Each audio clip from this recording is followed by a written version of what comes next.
Hello, Dungeon Delvers, and welcome back to Fate D8.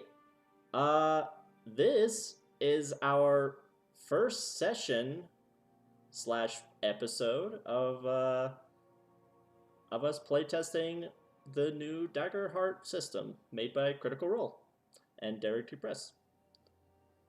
Without much explanation to the game itself, I feel like we're gonna get right in. I'll have another, little video that kind of explains some things. But we've all made our characters already. I have 5 players with me today. And, well, we're going to get right into it. We're using pre-made maps that come with the Daggerheart system. We decided to kind of combine the 3. And we've given special names and locations. And really, that's all the context you need to know as of the moment. Now, our story begins in the lands of Yonder.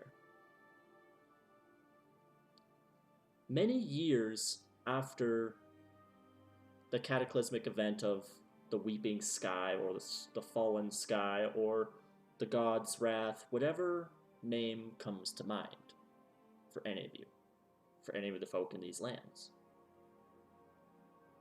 That's happened long ago, and many people have been attracted to destinations of these powerful lordstones for a good some years.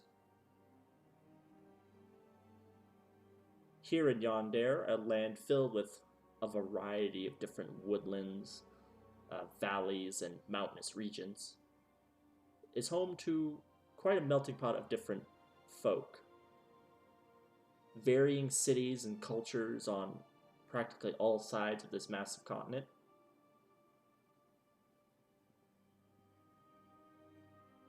And our story begins on the western side of Yonder itself, just on the outskirts of a little town called Gloomgarden.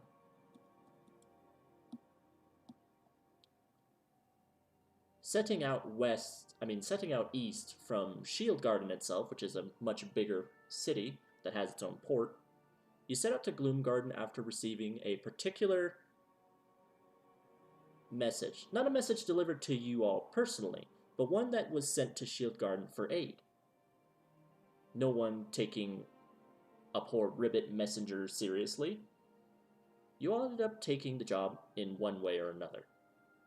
For personal gain, for curiosity, for exploration, or for duty itself.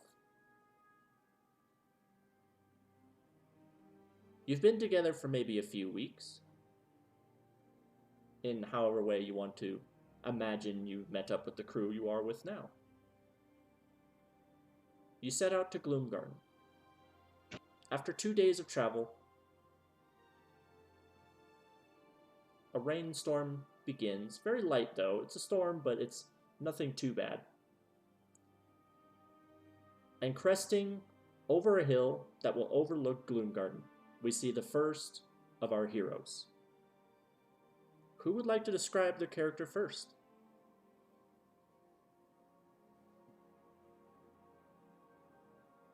I'll go, I guess. Very well.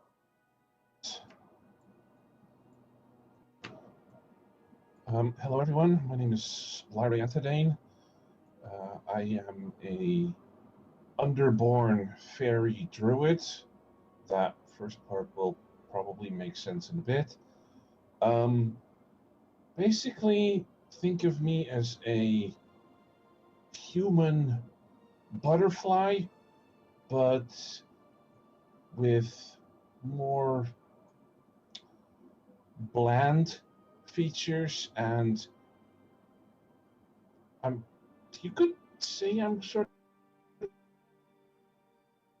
of no. I am about 5'5", very thin, wiry, wearing brown and black armor, leather, leather armor reinforced with steel plating and all that. And I have a long staff on my back, uh, semi covered by a brownish, brown orangish cloak. All right. So essentially, in this moment, you're not necessarily leading the group, but you are in the front, and you're the first one to see the distant Gloom Garden. Your fellow travelers, a little bit behind you, having yet to see it. Who's the first person that Lyra looks down towards? Who is second? Who would like to describe their character?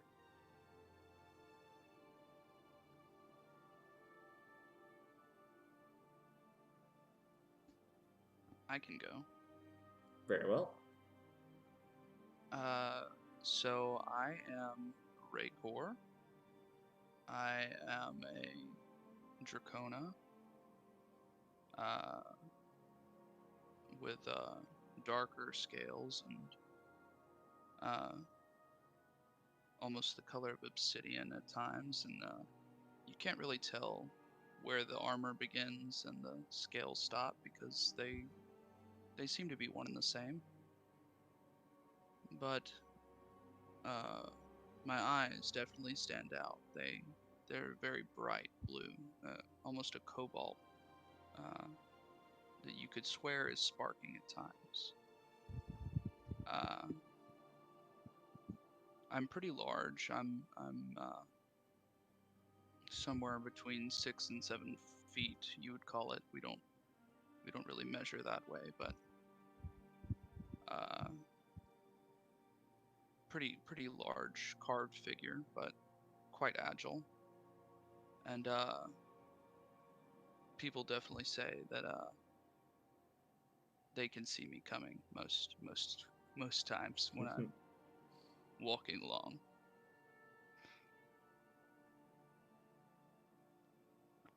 Very well.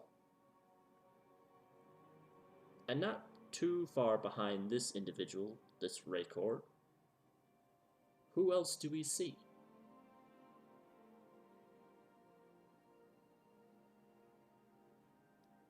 We see my character, Echo. I am a Clank wizard, and I am about 6.5 feet tall.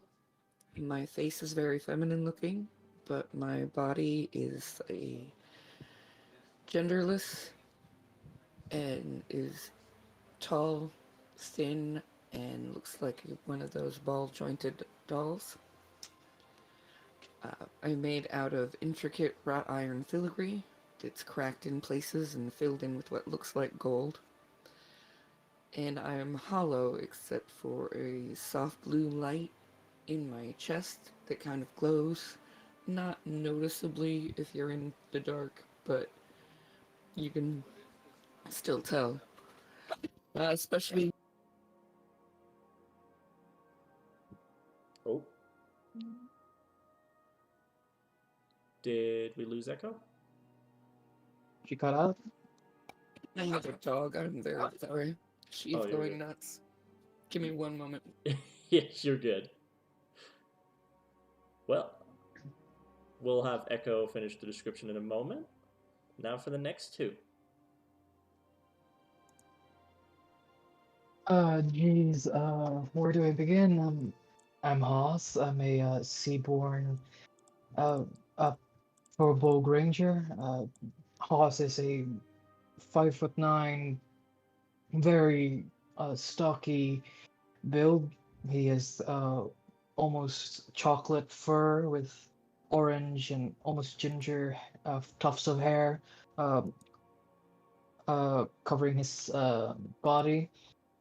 He's wearing a leather armor, but on top of it is a almost woven cloth with different designs, very colorful with plants and flowers. Uh, and his hair is covering his eyes, and he's just looking around at the rest of his company, just keeping to himself. He's a quite shy person. He's come to trust these individuals as the journey went on. Very well. And finally, taken up as the rear guard. Yep. There is a large 6.5 to 7 foot tall green-skinned orc with very large horns jutting out the top of his head, clad from head to toe in the heaviest armor he could find, and carrying a slab of steel that he calls a shield. He's sort of keeping the pace of the group up, his rhythmic stomps into the ground, helping them to mark pace and time. Every once in a while, he turns and casts his gaze towards the rear. It's obvious he's more concerned about things attacking from that direction than the front. Very well. And thus we see the 5 heroes we have with us today. Traveling over Hilltop, you all stop to see, in a little valley kind of below you on this hill, the town of Gloomgarden. The name given for a variety of strange black and dark greens and blue type plants. Some appear to be like black flowers.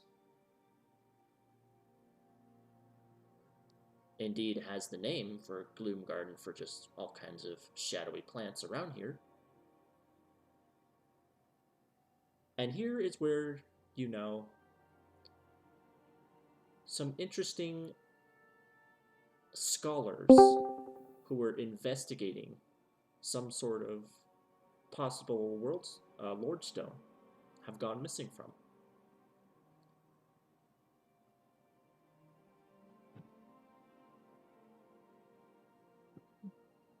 Eventually, what's up? Sorry. No, you're good. Eventually, you get to the border of the town itself. No militia or town guard greets you, but there are a few folk that see you enter the town. They eye you warily, some with suspicion and others with curiosity.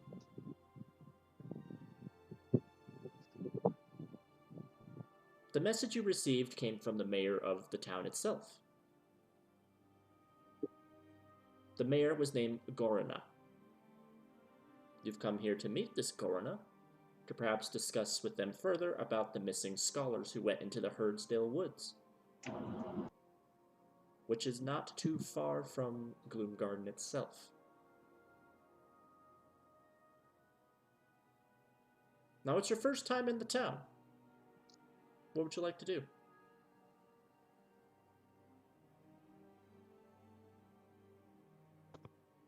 Orc What would do like to the find somewhere to drink. Easily.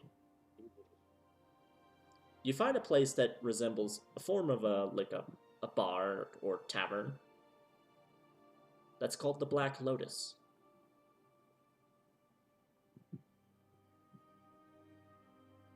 Do the rest follow, or is there a particular other goal you have in mind? Is finding the mayor your priority first, or simply to rest out from... And, by the way, it is raining, though it's not heavy. Oh, jeez. Is it raining? Do you think we should find the mayor first? I'm down to have a drink. You're always down to have a drink. Well, it's quite cold. I guess it's fine if we go to the tavern first. I think I'm soaking wet right now. I mean, Yeah. it's a small town. Chill. We might find the mayor there. It is a small town and only one tavern. And no guards. Not a good town. Yeah, no guards. Oh, what time is it? Right now? Is it like daytime or nighttime? It's relatively noonish, but definitely there are a lot of rain clouds in the sky, so it kind of adjusts the lighting a little bit, makes it a little bit Oh, darker. But you also imagine that if it became night, it would not be as dark. considering it's like noon, the mayor might be in the tavern, wanting to eat and all. So, and you just hear a rumbling in his stomach. Kind of hungry too. Would you say it's a small town? Is it like one of those small towns where like the tavern kind of place is also like the public house where kind of everything happens, or does it look like there would be a different, more official building? It is more of like a public house. Uh, Aside from any like workstations or storage houses and stuff, this is generally like the place when everybody's all done with that to kind of come here and get a meal or conversation or just to get an ale and relax. In that case, Echo would say, yes, we should definitely try that place first. Sounds like it would be the most populated. Entering into the Like Black Mork Lotus. said. Oh, go ahead. Mork is always right, as usual. Entering into the Black Lotus, you notice the interior is rather circular in nature. It's this large circular room that has two, what's the word? It's not entirely two different floors, but there's an outer ring to the circle that's kind of the ground level that you entered in from. But there's one towards the center that's a bit lower. And you notice there's a bunch of more of these like black flowers and lotuses kind of just hanging out in the center of the room. You notice there's a number of smaller tables with a few patrons partaking of their meals and drinks, a conversation in the center. On the outskirts, there are some more windows where you see a number of larger tables with bigger groups having conversation. The farthest side from you, from the entrance, you notice there's an area where it's perhaps like a bar counter, a place where you can order food and drinks. That's where Mork beelines it.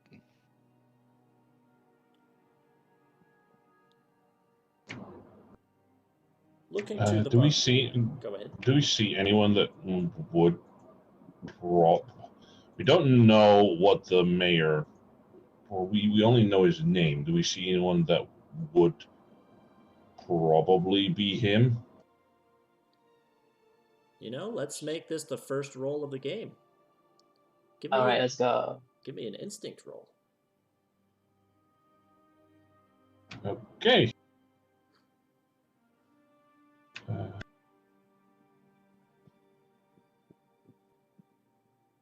And however you want to do it is fine. That is a 7 with hope. You gain a hope. Unfortunately, though, it's rather difficult to say. Everybody here looks like they're wearing kind of just common clothing. There's no one here that particularly looks important, except for maybe the one who tends the bar, and perhaps a few of the employees who work at this establishment as well.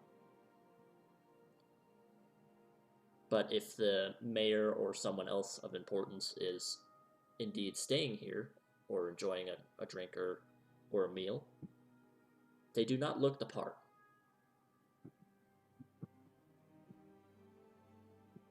Okay. Well, suppose better go ask the barkeep if he knows. They probably know the best.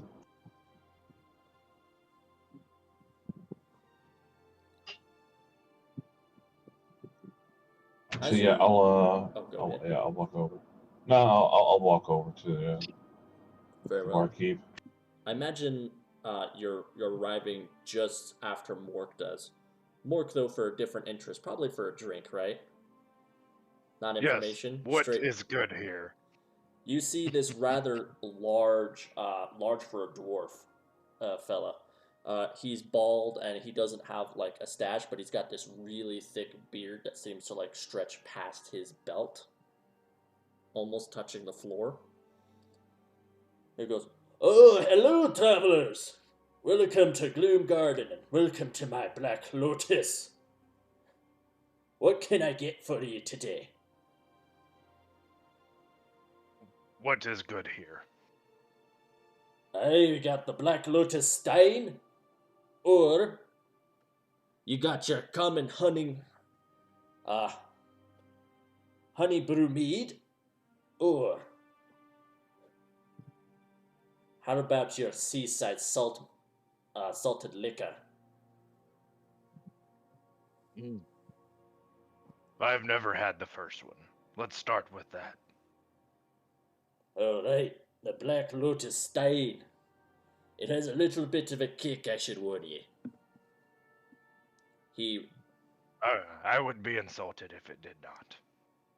He goes to a very like a set of barrels, and they have like names on them for what kind of drinks he has here.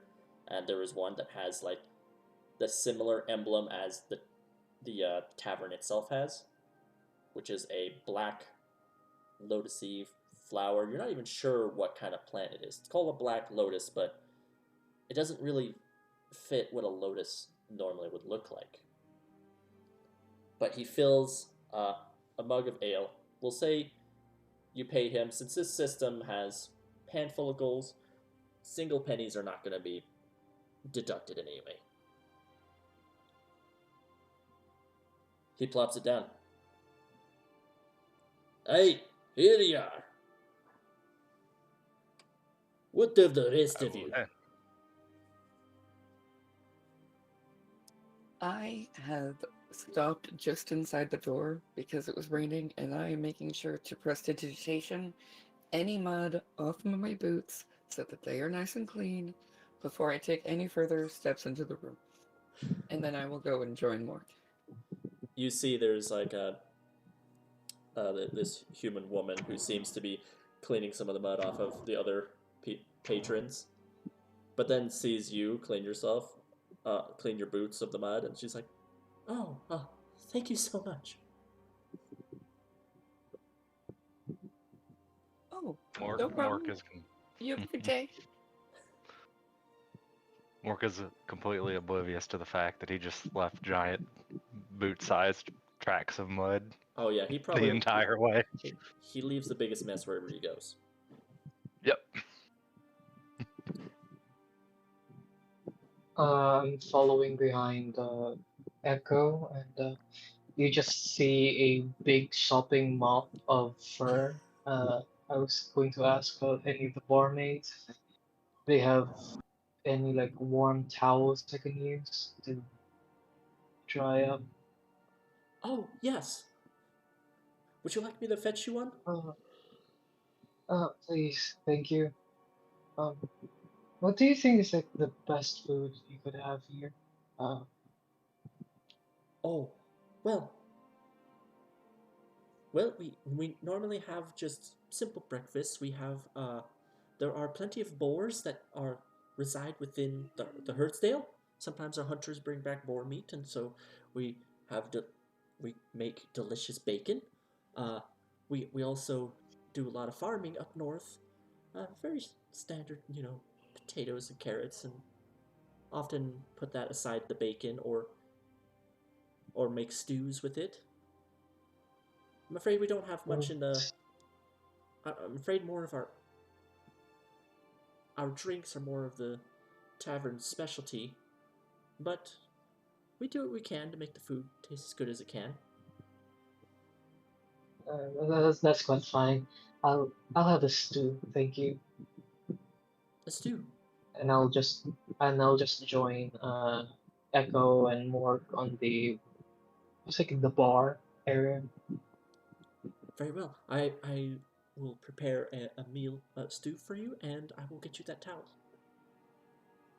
Thank you, ma'am.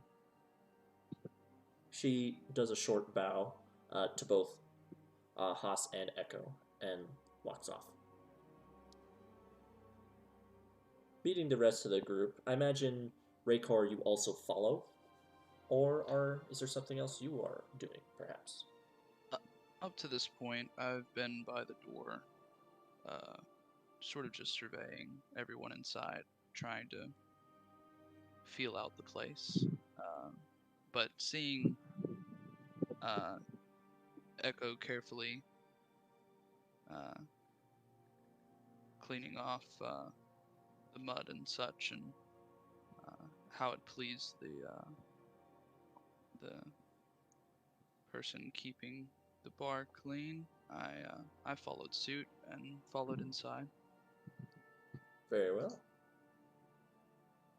The dwarven bartender looks to you, Lyre. Hey, what can I get for you?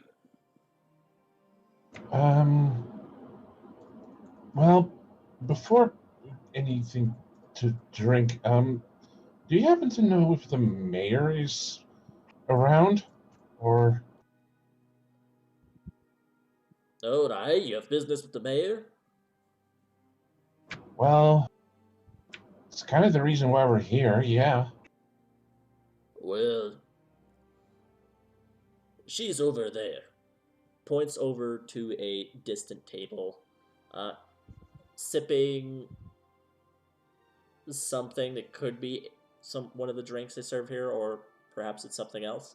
But you see this really large galapa that appears to be like kind of teal green in coloration, but has like these red like runic symbols on their shell. They're peacefully just drinking something, and it looks like they're reading out of a small book.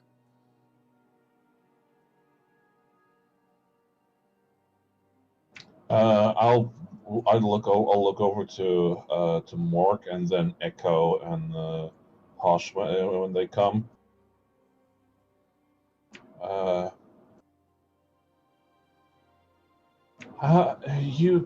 You get yourself comfortable and cleaned up. I'll be right back, and I will head over to the table that the mayor is sitting at. All right. She looks up at you, and you notice, didn't see it at first, but this is a really large galapa, but she has like these tiniest little monocles as she's reading from an also very little book. She goes, "Oh, well, hello there."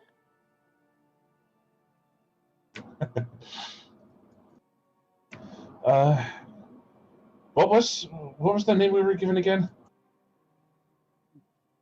Gurana, yeah, if I remember. I've Yeah. Madam Mayor, you sent a note to Shield Garden, correct, regarding assistance? You see her eyes light up. Oh, yes. Yes, yes. Are you here to help with that? Well, that's the plan, at least. Yeah. Oh, yes, yes. Do all of you go towards her, or is it a kind of a split group? Yes, I'm sitting at it's- the bar, but I'm just looking over. I can't drink or eat, nor do I need to, so I will join Lyra. Very well. I will, however, thank the bartender for his help before I go.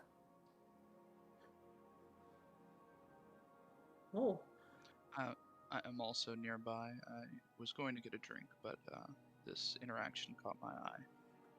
very well. And is Bork still at the bar? Yes, Mork has ordered a second drink. Mark has priorities. The others will figure out the talking part. Is it another Black Lotus Stein? Tell me how good was the first one. All right, well, I'm trying to imagine the types of drinks you would have in New York City. Oh, everything can be found in New York City.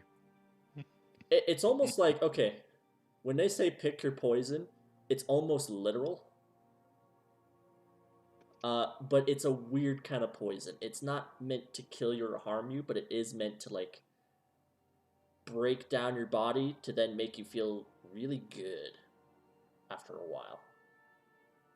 Yeah, Mork loves it. He'll have another. All right. While you're drinking, you down the first one. The dwarf looks surprised, but just kind of shrugs. All right. Here's the second one. The Garana, the mayor, looks to the three of you that are there. Oh, is it just the three of you?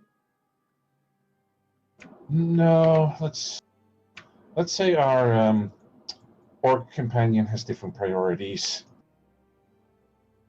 and I'm looking. Did Hoss join us or not yet? I'm still at the bar. I see you looking at me. It's like I'm doing a little wave. Hi. Ah, there he is. Yeah. So yeah, we're five in total. We just some of us are. We're, as you might have noticed, the weather isn't the greatest. Oh yes, it's it's like once every 3 days it rains, but that's normal for the land of gardens. Well, you're here for the job, so let me tell you. Uh, there we are missing four folk. Uh, they're normally from Shield Garden, but they do a lot of scholarly work out here by our town. I've made good friends with them, and they've been quite lovely. Unfortunately, they usually make excursions into the Herdsdale Woods, and they're often only missing for maybe a day. It's been relatively 2 weeks. And I worry for them. But that's not the biggest thing that worried me was them being missing initially. I was suspicious, but maybe I thought that maybe they just found something incredible, and maybe they had to take time for it. But we began getting strange howls from the Herdsdale Woods themselves. The woods themselves have always been rumored to have strange beasts and creatures within, but our hunters have never found any issues except for, some simple wildlife, boars and elk and the like. Our hunters have vaguely spotted a wolf with red eyes that was larger than any wolf that anyone's ever seen. At first we assumed maybe this individual was tired, but then another hunter claimed the same thing. They hid and ran, hearing a dreadful howl that instilled fear in them.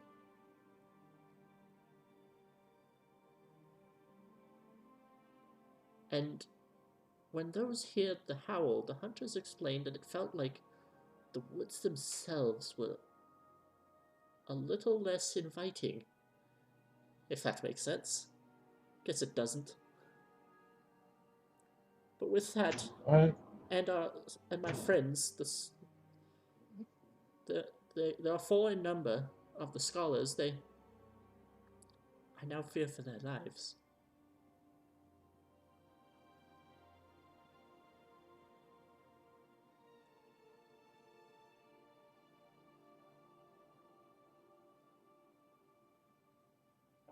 Yeah, you are very well within your right to do so, but I wonder, um, you said that these woods have always been fairly mysterious in one way or another.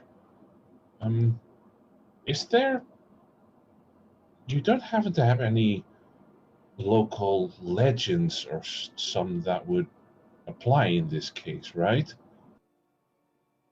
Well, there are none that apply to this wolf and the forest itself being less inviting, other than just the myths talk about a nymph who lives in the vast lake of the Herdsdale, and also that there is a wandering clan of friendly treants that wander from the east and west Herdsdale woods. We also get tales of other creatures, like some say there's a dragon that lives in those woods. Another is, well, the further south of the East Herdsdale you get, the less likely the dead are to stay dead. We don't travel too far to the Herdsdale, you understand? So, we're not entirely sure if these rumors are true, and it's what brought the scholars originally to Gloomgarden, was they wanted to do their own research on the myths themselves, and they seem to have made multiple journeys into the woods and come back unscathed.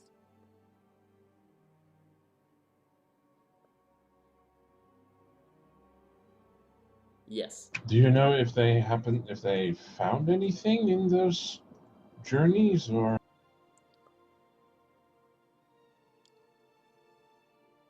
It was mostly just claims to some of the myths being false, but one of the things they mentioned to me was that they were excited was there was a magical phenomena that was changing the forest itself. They said they had to head a little bit further into the east Herdsdale woods, potentially towards the vast lake that might have the nymph rumor. But that's the last thing they said to me. They seem excited. They mentioned a lordstone was potentially the cause of these changes.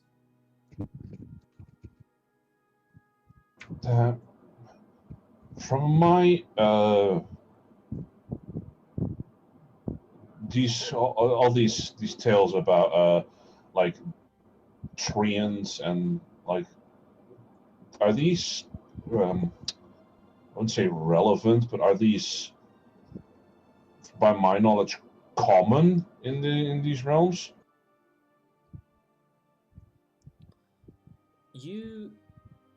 The idea of the Lordstones themselves is that some have collided in Yonder and Berdrin themselves, but not nearly as frequent or as bad as Nardau. Since Nardau itself, its entire landscape has been completely changed. In Yonder or Berdrin, it's more of like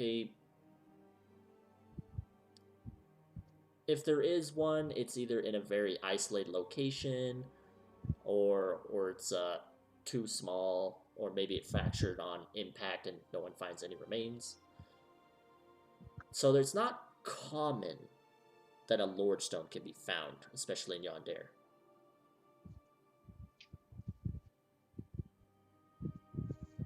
Okay, but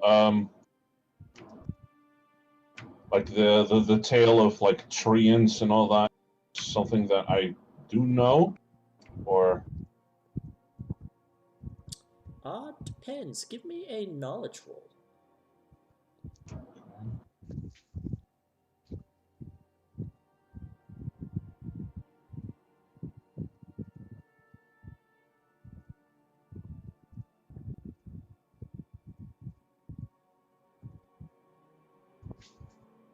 Knowledge. An 11 with fear. Very well. I'll give you something for this. You do know, you have a little bit of knowledge of that massive tree, but not necessarily personal knowledge of, like, you've never been there itself. But it's something called a world seedling, and it's protected by a series of individuals, other druids. It's hard to say if the rumors of, let's say, the dragon or the dead rising is really the rumor, but you do know that treants exist. You do know that treants wander around, and they're difficult to pinpoint. They generally don't make themselves known unless they wish to be friendly. The story of a nymph, you're not sure if that's real or not, but it's not the first time, being especially a fairy. Fae are an occurrence in these lands. Mm-hmm. So you can see the reason for most of it, that it could be true. But you've not personally experienced any of this.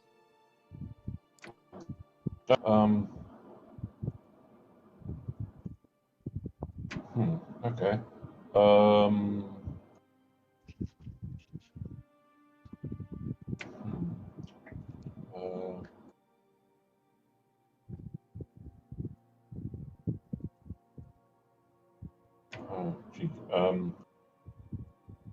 I look over to Echo and Raycor. Well, if we are dealing with something like dire wolves, or like spirits forbid, even like something like werewolves, then we're in deep trouble. As far as I know, the hunters exclaimed it was like a single wolf-like creature with glowing red eyes. That Still, detail might be important. I have a question. Since she did say that the howl that it made the woods feel more uncomfortable and uninviting, is there any way that I can do a check to see if I recall any kind of enchantment or creature of a magical nature that could cause that same effect? Yeah, if you would like to attempt a knowledge check, go ahead.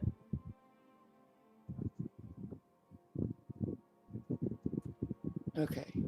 Give me a sec, because I'm trying to figure out the best roll I can do with this. You're good. So it's about magical nature, so I get to roll a d8.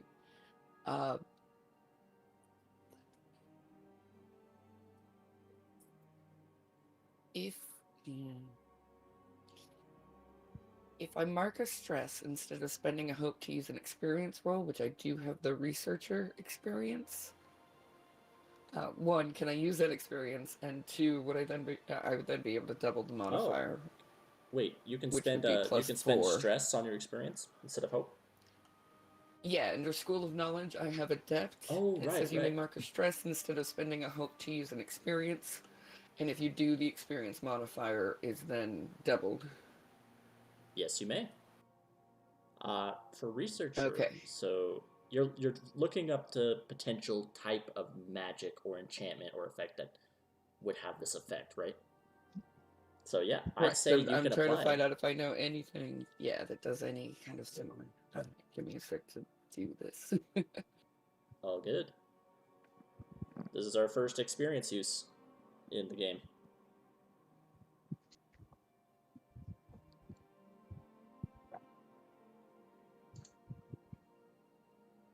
While you look over and make the knowledge roll, I would like Mork to give me a strength check due to downing these Black Lotus steins. And Haas, as All you right. dry yourself off, you eventually, the woman, you've started eating, but you notice Mork just keeps downing these Black Lotus Should steins. you be drinking at this point? We still have a job, you know.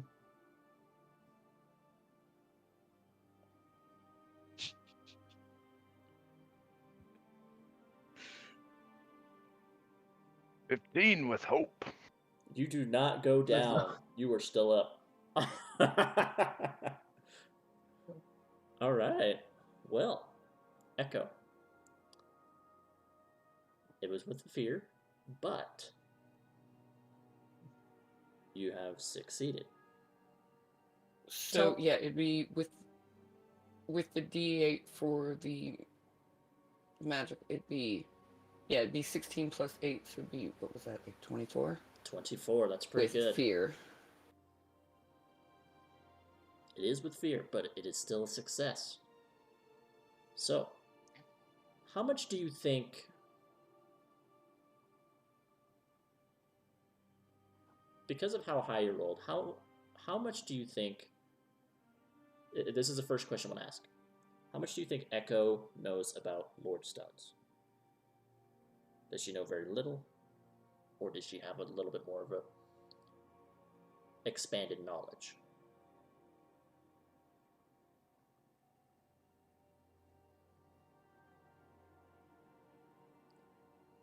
Given her backstory, which do you believe is more correct for Echo?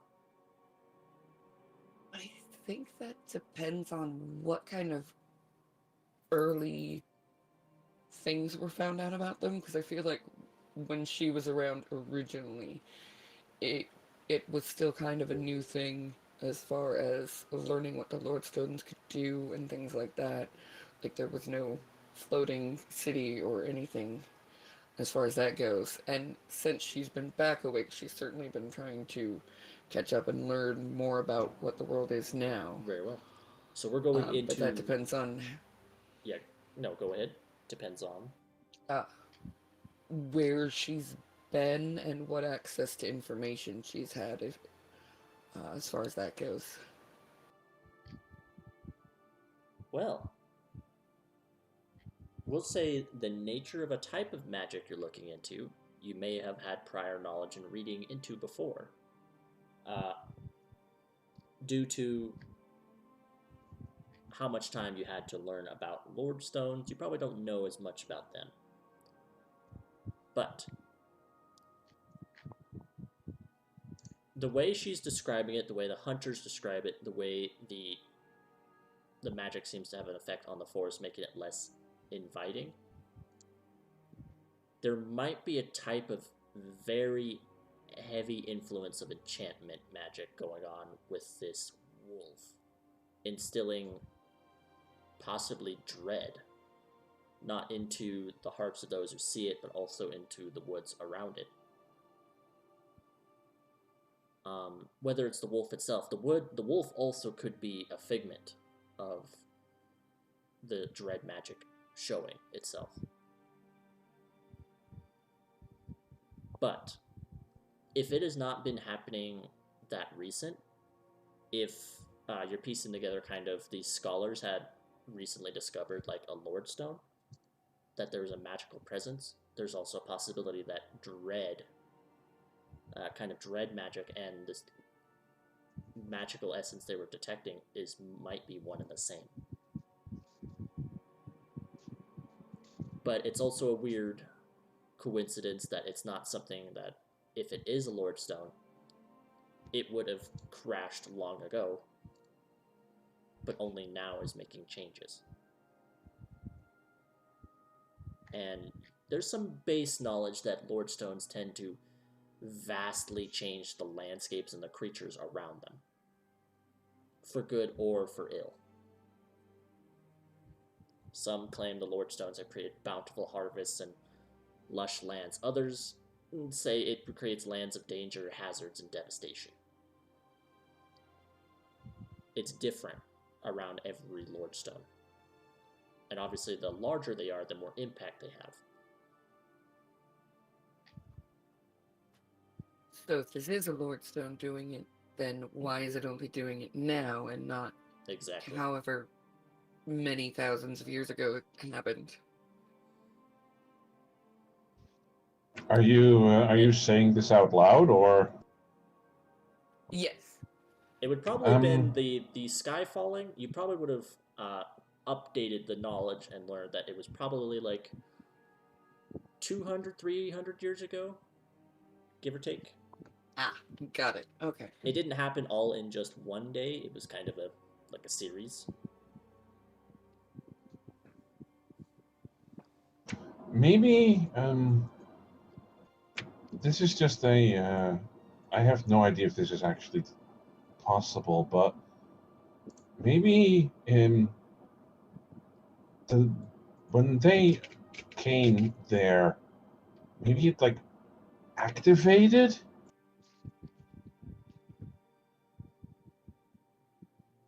When I have a question for the mayor specifically. The things you're describing, hearing about the possible nymph, the possible dragon, possibly discovering a lordstone. What was the timeline? Especially with the red-eyed wolf and the dread surrounding the forest. When was that first happening in comparison to first hearing about the researchers wanting to find this lordstone? Did they go in looking for the lordstone and then these things started happening, or was it sort of preemptive that the red-eyed wolf or whatever these sightings started to happen, and then the researcher wanted to go find this possible lordstone? I have not thought about it that way. Well, I mean, the rumors have been around, I believe, even longer than I've been alive. I am working on 157, and I've been here all my life. The rumors have been around since I was a wee youngin'. I'm not you're correct that these weird rumors didn't happen until not but 5-6 days ago of this wolf and the woods changing. So it was definitely after, because the scholars had been gone for about 2 weeks. Okay, that is very interesting. So Lordstone rumors first, then the researchers went missing, and then the rumors of the wolf started.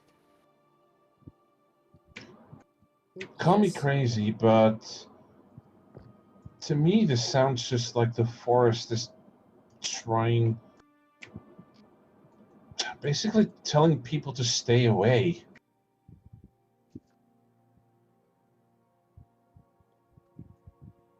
You know how maybe I'm talking to the wrong people here, but there are. I've seen it happen even in the places that I'm from, that pieces like the jungle in my home and other forests that I've been told about is that if the forest doesn't want you somewhere, it will actively try to keep you out. As you wish, Ray. What? You're crazy. She goes, I don't know. I mean, our town has not had any issues before.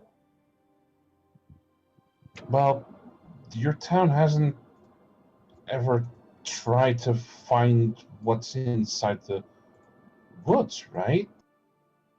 This is true. If we've not, or any who have, unfortunately went, either too far to the west herd dead, Herdsdale Woods or somewhere else at the end.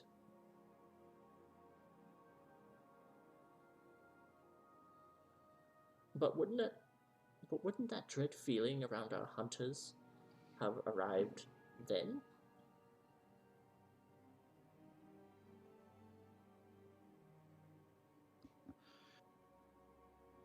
I have more questions in terms of these researchers. Like, what is their origin, and what is their purpose that they describe in looking for these things? Besides general. There is a form of an academy in Shield Garden that I hear, and they are, well, they're students there.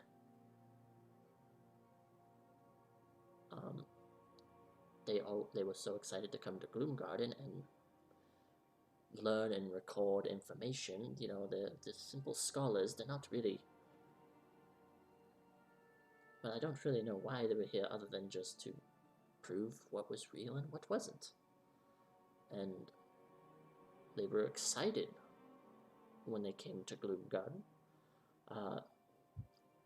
I heard that they originally are not from Shield Garden initially. They are from lands far across the seas to the west. Lands that I've never even heard of, like one called Valerian. I don't even know. It sounds somewhat elven. I don't know. But they're very nice young folks. They were always forthcoming, and anything they found out in the Herdsdale Woods, they were openly discussing with me, or even some of the patrons here at the bar, even though none of them would have a listen. They're not quite used to academics. But I enjoyed their banter. I'm afraid I don't know much more than to give you their personal names, and that we just chit-chat. What Can were Hoss the names? approach the table where the mayor is? Yes, you may. Did Hoss hear anything they were talking about, or what? Were you trying to listen in from afar? Technically, I was just looking. While I was eating, I was just looking at them. Yeah. I would say you don't necessarily hear the conversation, but you do get a. Actually, give me an instinct roll. Alright. Instinct is it's +1. So Because we're testing these rolls out.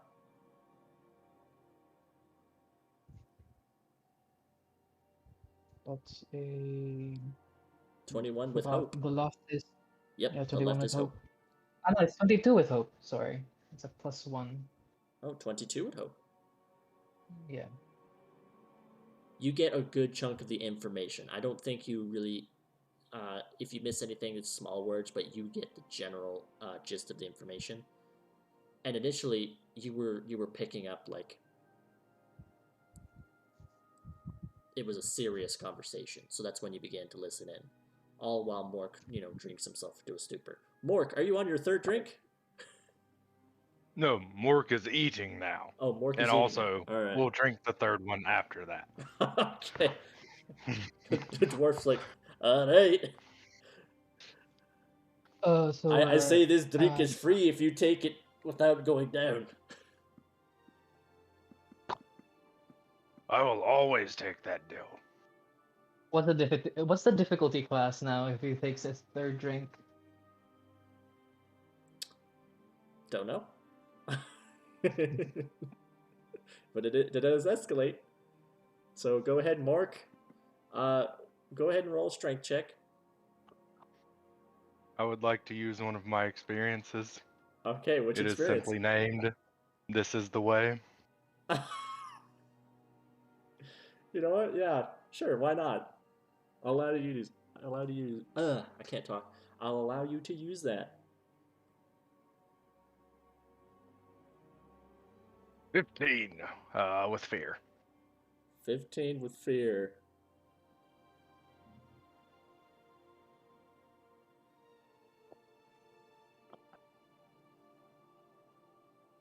This is where it begins to really hit you. It feels like a numbing sensation, and you almost swear your heart stops for a second. But then it starts beating again, and you're fine. That one was free. Alright, you want to be careful with any more than that, though.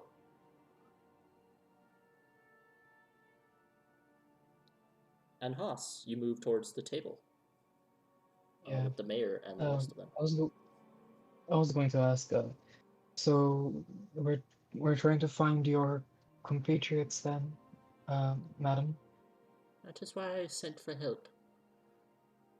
Do you have anything that's like of possession of them? Any objects? Well, It would be good help to use to find them. well, she looks at the little book she has. Well, they had this in their possession, and they granted it to me as a gift.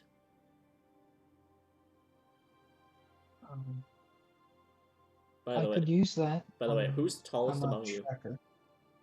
I think it's Morg. It's Morg, right? Uh, I mentioned We're Mork. counting horns, probably. Mork or Raycor. I think Raycor's tallest. How tall is Raycor? Mork might be wider. You know, the shoulders. The broadness. Ray, you would describe my height somewhere between the 6 foot and the 7 foot. I'm not sure how. That's pretty big. That's pretty tall. Works. Yeah, that's pretty big. Is he taller than you, Echo's Mork? 6.5 feet tall.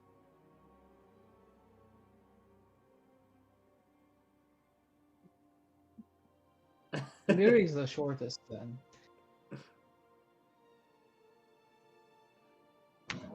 The fact that Lyra at five and a half feet is the shortest is kind of baffling. Yeah, this is a You This is teamed a up with a tall bunch party. of giants. This is a tall party. There are no short kings. I have to be able to reach those taller library shelves. I was just asking for height to kind of give you an idea. So, Garana sitting down is 6 feet tall. She's a big Galapa. Very big Galapa. Yep, but in her age of 157.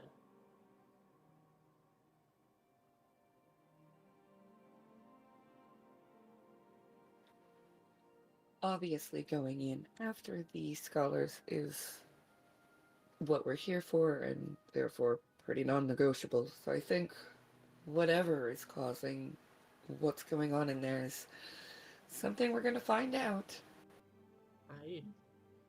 I hope you can. I cannot for whatever is causing this dread wolf. I just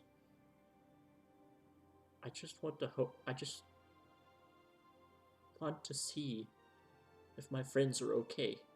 Oh, oh. She looks around herself and she pulls the tiniest piece of paper and she begins to write on it. Oh, I should give you the names and the descriptions. We have Brumda. He's relatively teal bluish skinned orc fellow.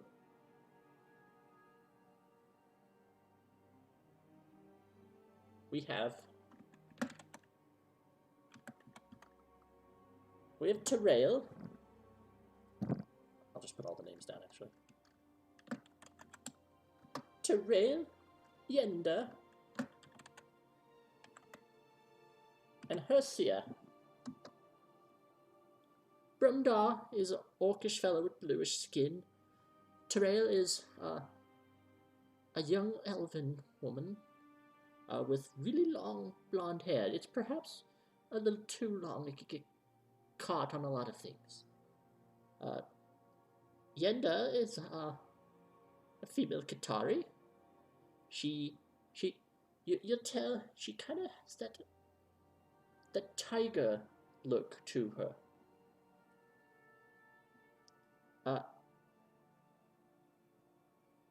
And Hersia is a male goblin.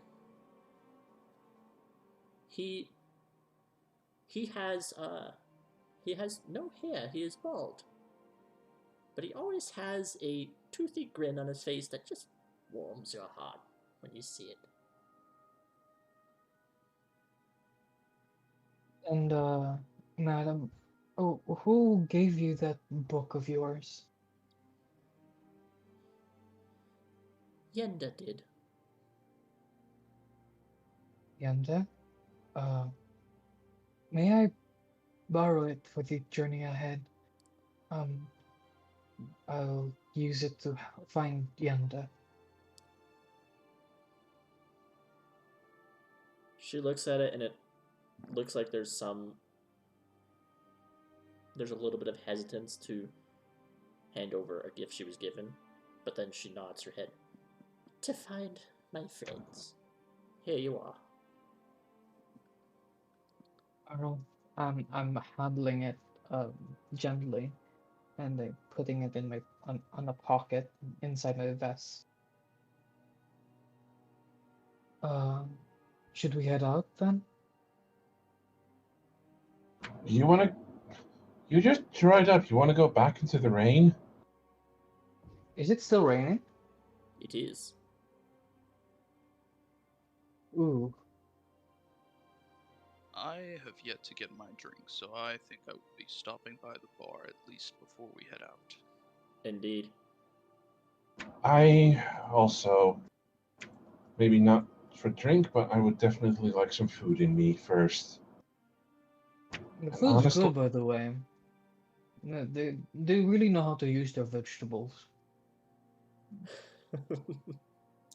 But just to say, don't drink the ale. They use mushrooms, so it's very poisonous. I mean, I think Mark's almost falling off his seat just drinking. I recommend it highly. It tastes like death.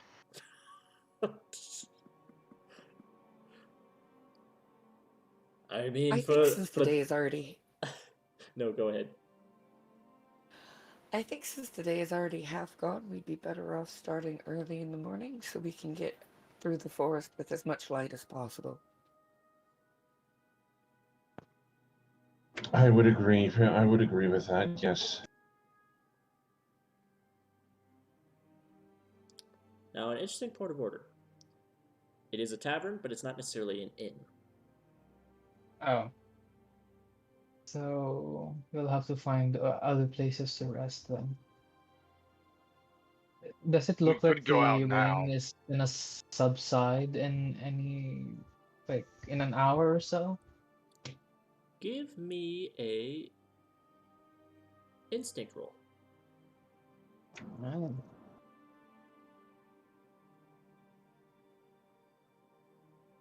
Ooh, Jesus, that's a 4 with fear. This could end in an hour. This could keep going throughout the entire night.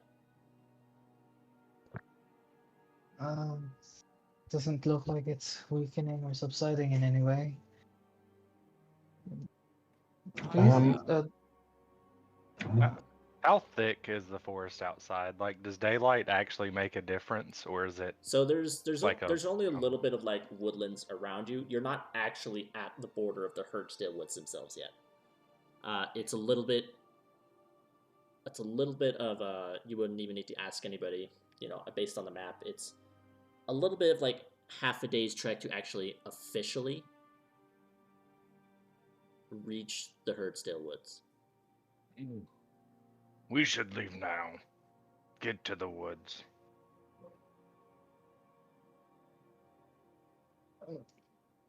We can leave, but the rain's gonna make it difficult for the rest, and I don't know if you you folk are able to do so. It will also make tracking a bunch of lost researchers pretty useless. So I would suggest The rain we has find washed away some- tracks anyway. Exactly. I'm just gonna look at the mayor. If we stay and wait for first light, is there somewhere clean and dry that we can rest? Well, of course. We have a. I do have like a guest bunkhouse that is often for visitors, either for business or for. Well, it was a space I was allowing the scholars to rest within. You can use those as your temporary quarters. Bad omen. Oh, wait, do they potentially leave anything there? They left a few things that were more like. They generally carried everything with them. But they might have left maybe like extra basic supplies. You know, maybe some extra lanterns that are unlit, some extra bedrolls.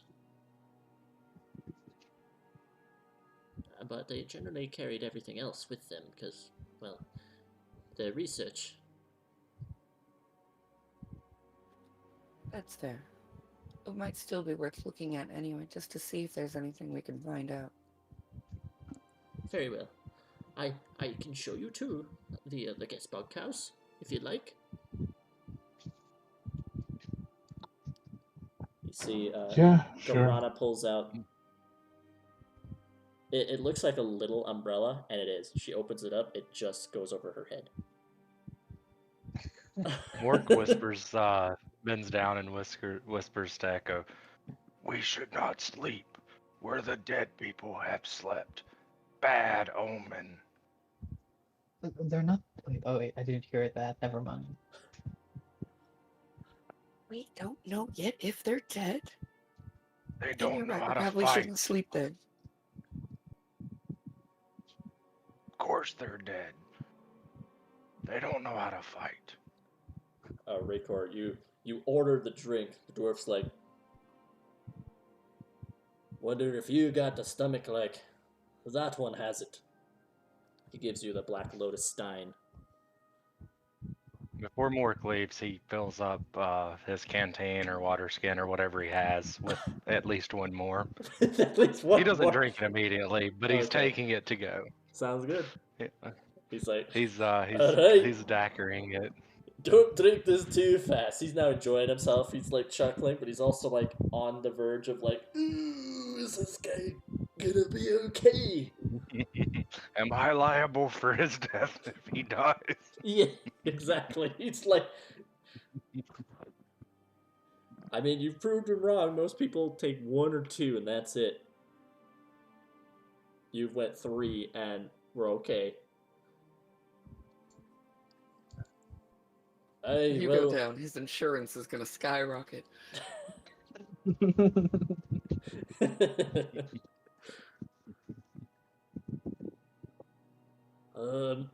Anyone else require any drinks or any food? You have potatoes. I'm really hungry for the potatoes now. Do you? I apologize if this is perhaps an insulting question, but do you serve anything non-alcoholic? Water? Why did I even bother? You could talk to the mayor about some tea. I don't sell tea here.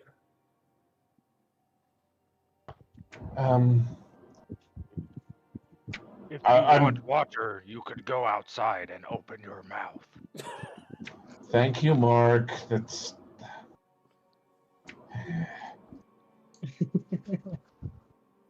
Yeah, Mark. You see those like Lyra's pitch black eyes just sort of just stare at you. It's like, dude, really?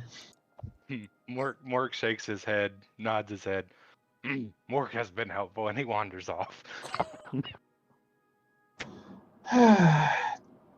Dumbass, they mutter. If are we going for food or are we going for rest? What are we doing? It looks as if Garana is waiting at the door. I think we just take them to go. Like, if we ever need it in a journey, we'll just eat it then. Raycor, you were given the second death drink. Do you drink it immediately, or are you waiting? Are you taking it to go? The first one is pretty good. I think I can finish another one Yeah, before we have to walk. It's strong. It gets the job done. You feel this numbing through your body, but it's like it lasts only a short bit before it you feel like this exciting jolt. It's a weird thing to describe. Mork, you felt it 3 times. You felt this exciting jolt. It got more intense with each drink. The third one, feeling like your heart stopped, but then it starts again, and it's fine. This is not the first time Mork has felt death. I would like you. So you're drinking the second one though, or you're taking it to go? Yes. I'm gonna go ahead and knock down the second one. As you down this drink, go ahead and give me a strength check. I'll imagine you do this right before everyone decides to head for Garana. And whoever wishes to have food to go, you may. It's 13 with fear. 13 with fear. Very well.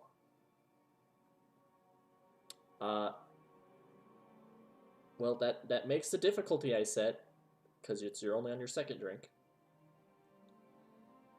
So you feel it more intense, that numbing and spreading throughout your body, and then that kind of relaxation, and then a jolt, but an exciting one, not a. It's surprising, but it's exciting. It feels good. Feels good to drink this. I do like this feeling. It's a very interesting drink. I'll grab one more to go, and then we can all be right. on our way. It seems like you Third probably one is have the best one. It seems like you've got a stomach like this one. Yeah, well, I mean, you've got a. I forget which organ processes alcohol. I am blanking on it. It is the heart. You must have heart of steel to drink. The heart processes alcohol. I don't know if that's true.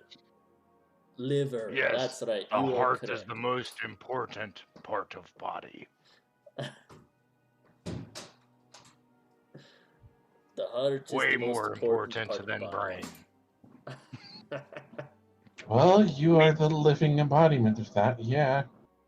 Of course, because I am work. All right. Raycard, give me another strength check.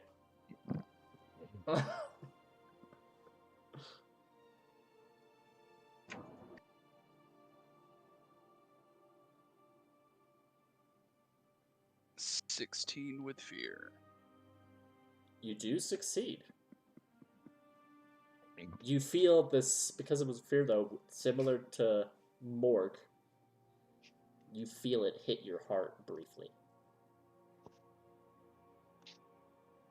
And then it starts again.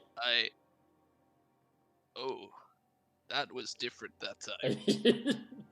I told you, third one is the best.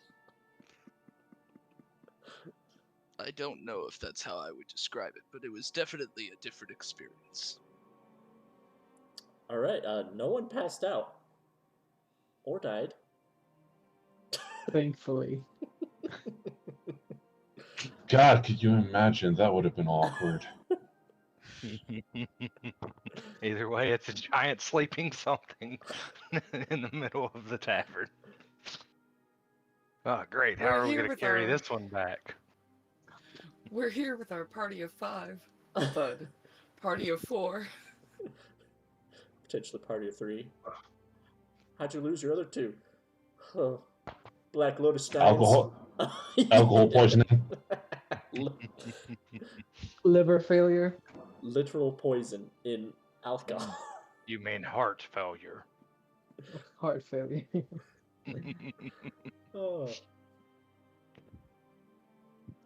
Karana, with her little umbrella, waits for you all, and as you follow her out of the establishment, with whatever food, if you wish to go, you're able to have it. Once we go outside, I will actually fold out my wings, or well, sort of make them appear. Like my cloak disappears and my wings appear, and I will do my best to shield Hoss from the weather. Mork puts his shield over his head like an umbrella. Very well. There is something I forgot to say with Mork and Raycor on that third drink. I didn't take a fear die. Instead, you took stress. Now, granted, because I figured it would make more sense. From the heart. From the other. Yes. From the weak hearts almost kill. Heart stopping from drinking the Black Lotus Stein. So, right, because the heart. Mark of stress. Now, you are about to potentially go to rest, so, not too big of an issue.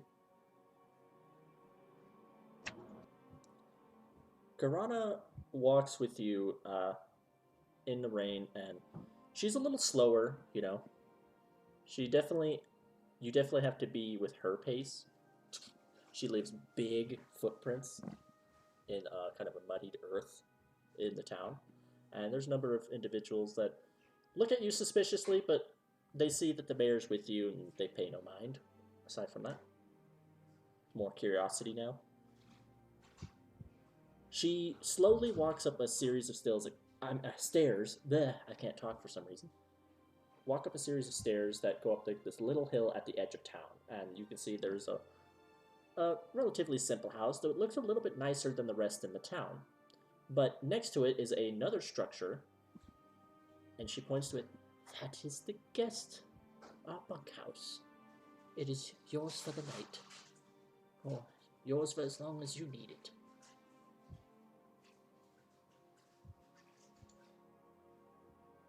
She walks up to it slowly. It's kind of like Master Oogway in Kung Fu Panda. That's how slow she's moving. She puts the key in the door, unlocks it for you, and opens the door for you. Here you are.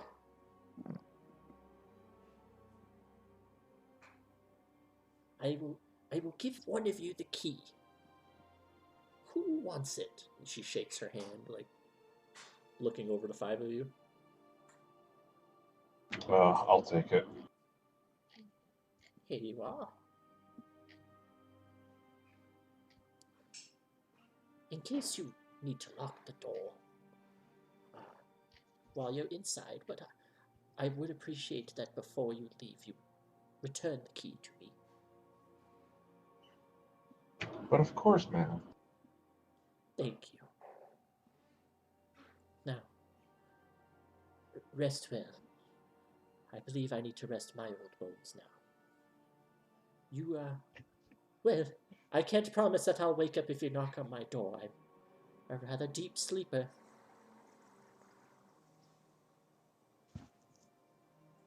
But feel free to try anyway. If you need anything, knock on my door, and if I awake, I'll do what I can. Hopefully we won't bother you. Thank you so much for all your assistance so far. Of course, but thank you. Thank you all for doing this. Have a good night. She slowly walks over to her house. She pops up like a keychain, and her eyes aren't what they used to be. So you see, she's like cycling through like 50 different keys to find hers. Ooh, poor woman. But you now have access to the bunkhouse. It's a relatively simple structure. It only has like 4 rooms, and they're relatively all for like bedding and seating. So living room / bedroom like areas. It is well kept. It seems whoever takes care of this, possibly the mayor themselves or someone that works for the mayor, tends to the place and keeps it clean. Or maybe the scholars who are living here like to be really tidy. You look about and you can see there are a few things like the supplies she mentioned of, some extra blank paper. There's some bedrolls. There's some other traveling equipment like unlit lanterns and whatnot. There are some relatively decent beds, though the beds usually fit people under 6 feet. They're not quite the longest or most extravagant of beds. We should not sleep here. Bad omen and very uncomfortable. You'll survive more. Mort goes and drags 2 beds together to make a bigger bed, so he's comfortable at least. Knowing you a little, you've definitely slept in worse. And Haas is kind of scared of breaking the bed, so we'd probably just take the blankets off and the pillows and sleep on the floor. Very well. Just picturing Mort just kind of crashing 2 beds together. Haas is very nervous about it, just takes the blankets off of one of the beds and uses that. Does everyone else sleep in beds? And does Echo even sleep in a bed? That is one thing I'm curious about.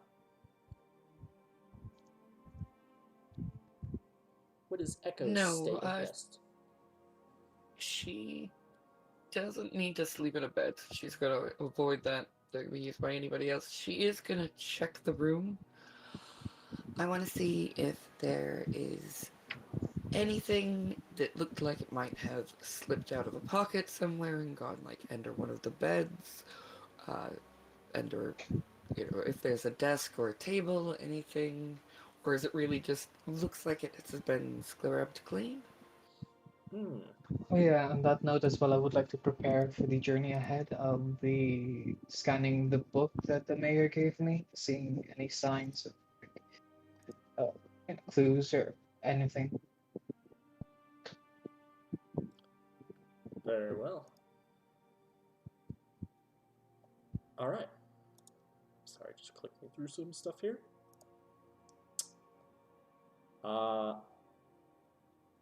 Instinct. Is instinct the more investigative type, or is that knowledge? It's instinct. I think it's, well, instinct says where? Perceive, sense, navigate. Knowledge is recall, analyze, and comprehend. So I think it's a knowledge roll. So, for this, to kind of investigate for clues for potential stuff, this will be a knowledge roll. So, actually, I was gonna say, on the semi-plane, it does say a high instinct score means you have a keen sense of your surroundings and a natural intuition.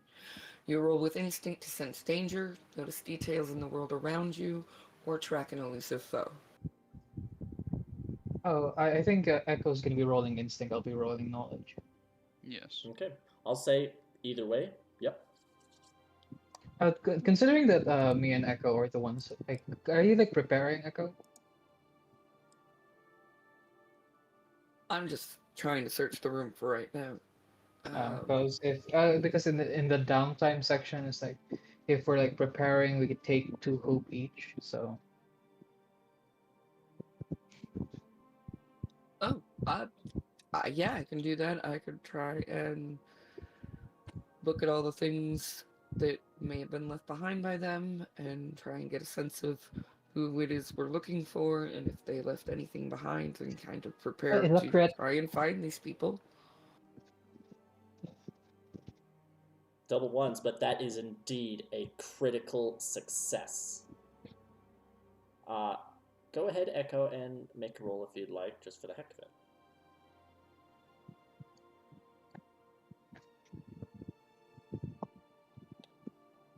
Because what you're looking for, each of you, is generally the same thing, but the specifics are slightly different in how you're finding this information.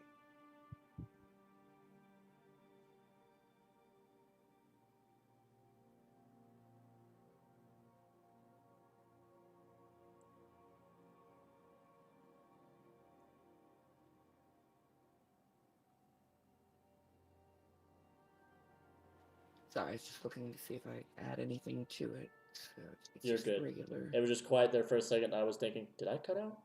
Am I still online?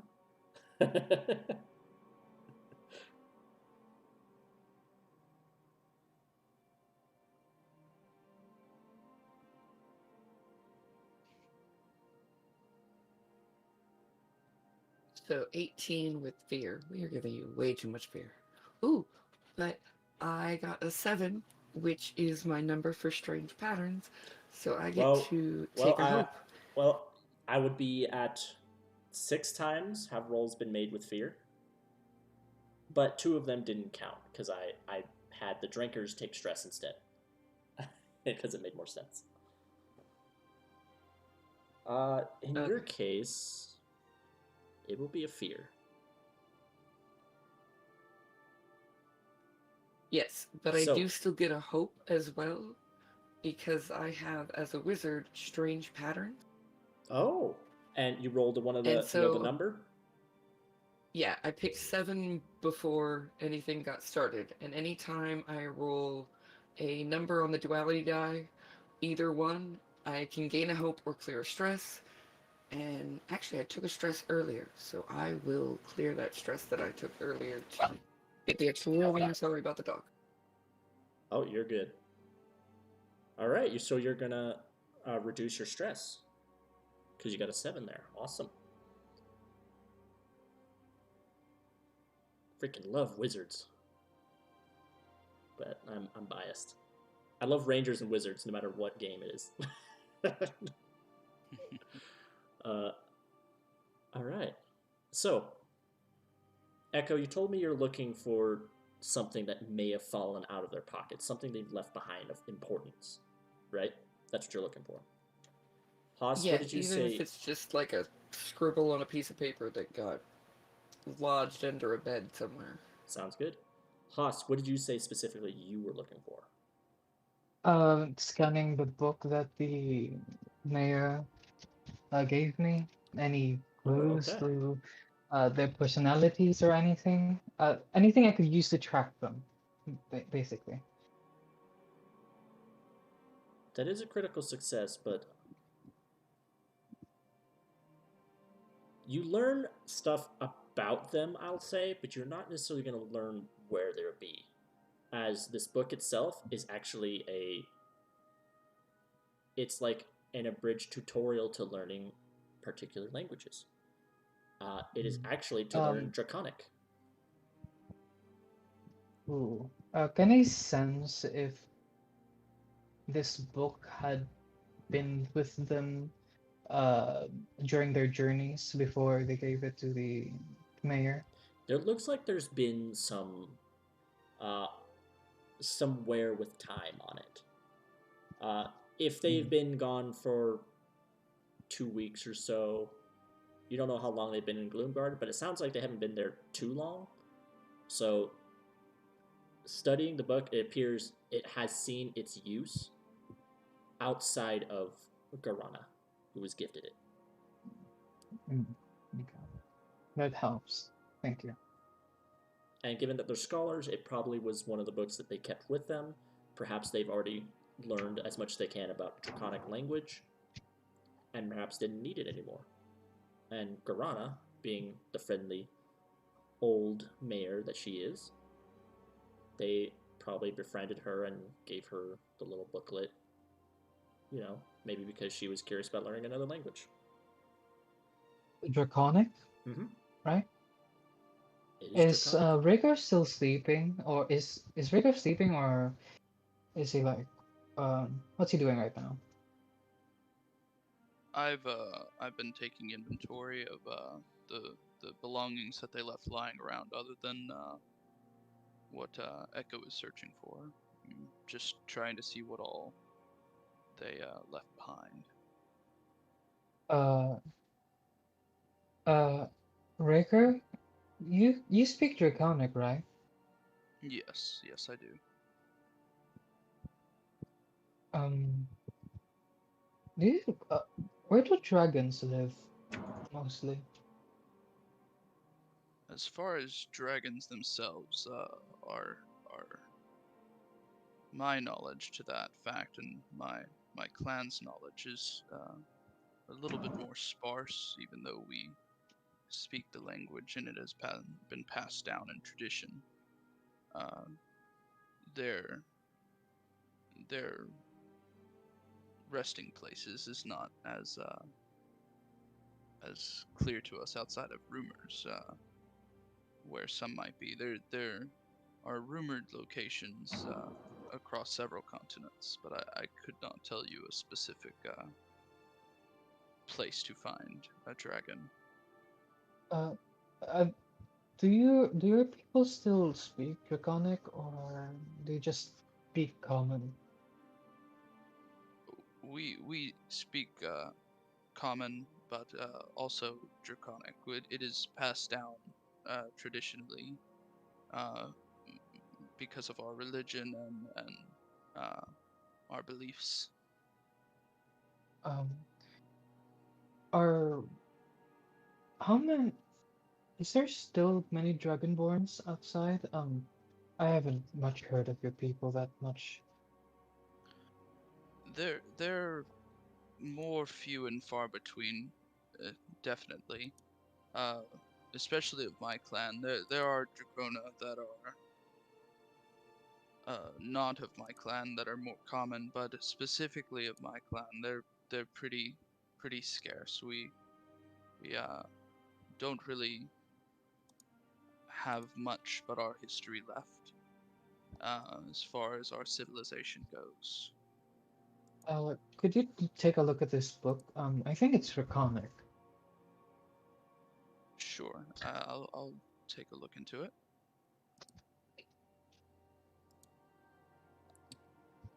It's Uh, it's actually uh, more of like a children's story, but it is made to teach the reader how to speak Draconic.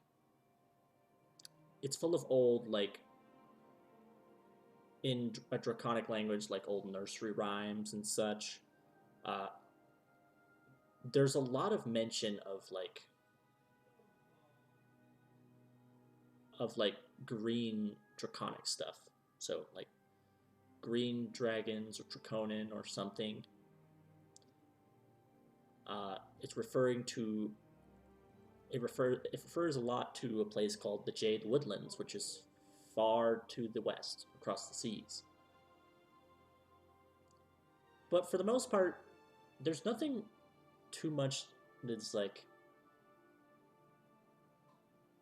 extremely like helpful to your particular situation, other than it does prove that the individuals who had this book were indeed academic. They probably have learned multiple languages.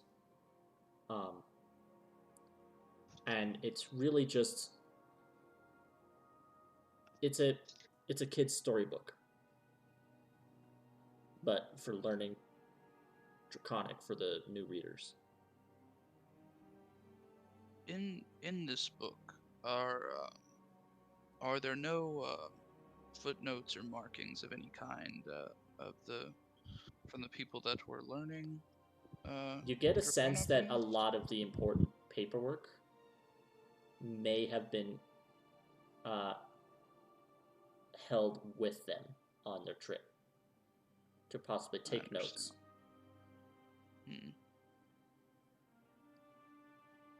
Is there any significance to the children's stories that I might recognize? Well, there's a little rhyme that's very, it almost sounds like it's trying to be like a song in a way.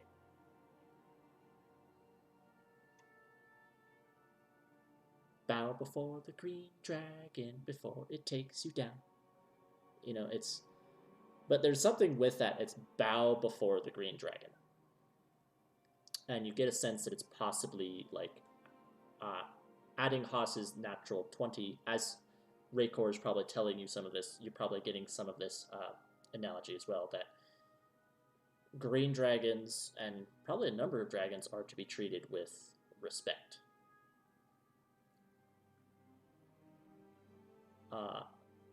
At least those who are kinder.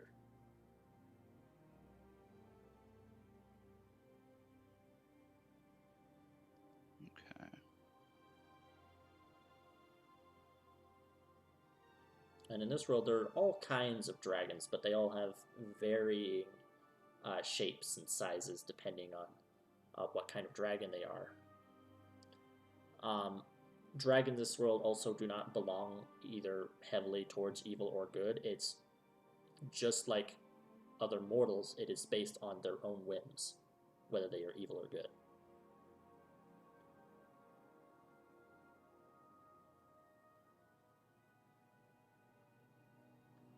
But there's nothing specific towards the situation at hand. This was indeed just simply a gift given to Garana. There was no secret notes in there. It was simply possibly an older woman, possibly who doesn't get out of the town much, being given something from outside her life for her to learn and read up on. You found nothing? Other than you should definitely treat dragons with respect, and it talks about bowing to specifically the green dragon. I guess if there's nothing else to like find out, Haas is gonna sleep in for the night. I will return the book to Luray because specifically, I mean, I have no use for this book beyond beyond what I have gleaned from the. Returning it to Haas, you mean? Oh, Haas, yes, sorry. But whoever holds this book is free to try and learn Draconic. It's definitely not the most complex language out there, but not the easiest either. Right before we get to Echo's result, I imagine Morg is just gonna lay down and get some rest. That is correct. Luray, what exactly is there any activities or something you're trying to do in this? Or are you simply trying to bed down for the night as well? I am pretty much just focusing on bedding down for the night. Very well. I just keeping ears open on like what the other three are discussing and all that, and running through my head as well. But no, for the rest, just no, mostly focus on just bedding for the night. Very well. Echo. Yes. You spend a good while looking around, and initially, you're not finding much luck. But you get this, like, because maybe of the way you're built, you get this, like, ping of something so subtle and small that you pick up, and it is under some of the floorboards.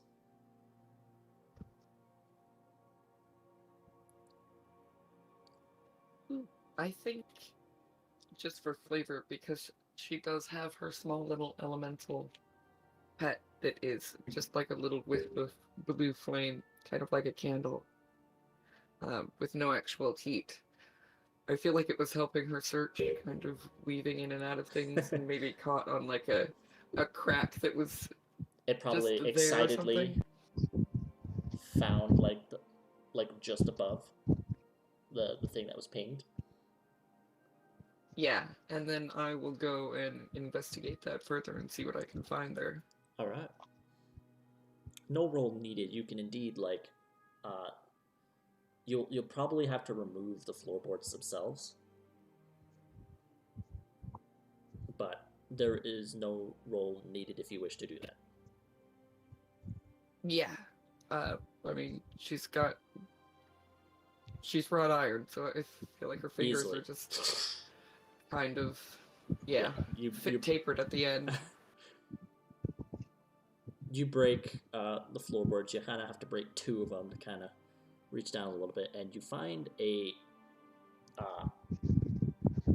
like a silver ring with a blue gem on it.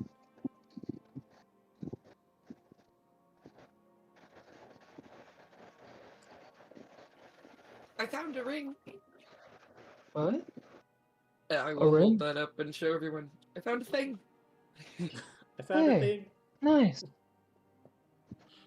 Where'd you find it? And I just look down and see the how did Echo open the floorboard, by the way? Like tore them. Ooh. Pretty much tore the floorboards off. It was just like one or two little boards, so nothing big, but they were not removed calmly. They were not, nails were not removed. They are broken. I hope Madam Mayor won't be angry tearing up the floor. What I will is say, the ring? You go I on, can Echo. say I would have tried to do it as neatly as possible because I don't like making a mess.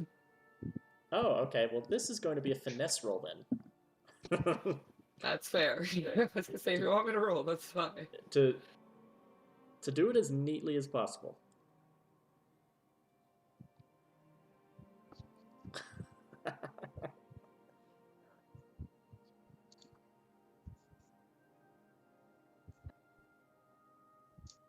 Except maybe the bed.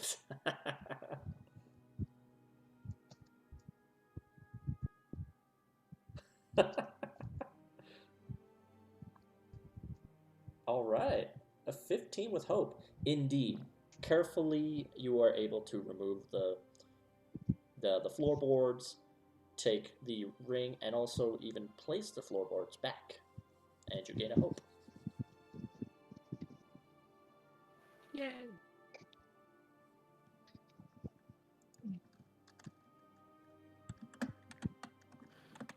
Glad I got hope with that. Can I try to just for flavor, can I ascertain if the smell of the book is the same as the smell of the ring? Just to see if it's like the person that owns the ring is the same as who owns the book. I'll say you don't need to roll for this. They indeed share a similar smell. Though the book has an additional scent, which is Garana herself, who has been reading it. But for those who have had it longer, you assume probably the scholars, possibly Yenda.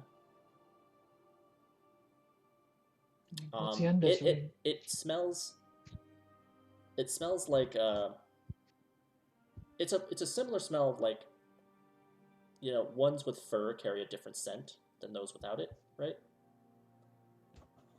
Yenda's a Qatari, so it makes sense. So, it's the feline individual, and that indeed is her ring. Oz tries not to sneeze, but he says, "Yeah, that's Yenda's. That ring's Yenda's. Why is there a ring underneath the floorboards? Yeah, I was It's gonna say strange." about that. You said I had to pry up the floorboards. There was nothing loose. Was there like a crack somewhere that looked like it may be fallen down? Can we tell It was thin how it enough. got there? The ring is, it is relatively thin enough that it probably fell at an angle and slipped through the cracks. But it was too small for hands to actually reach in. Hmm. Okay, got it.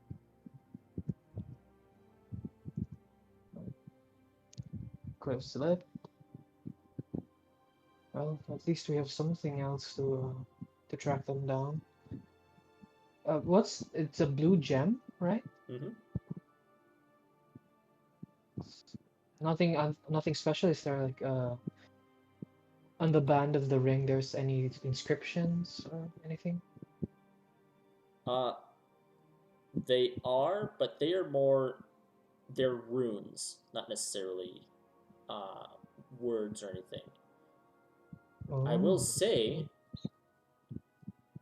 Echo, given your background in history, if you'd like to make a knowledge roll on the ring itself, you may. I would love to.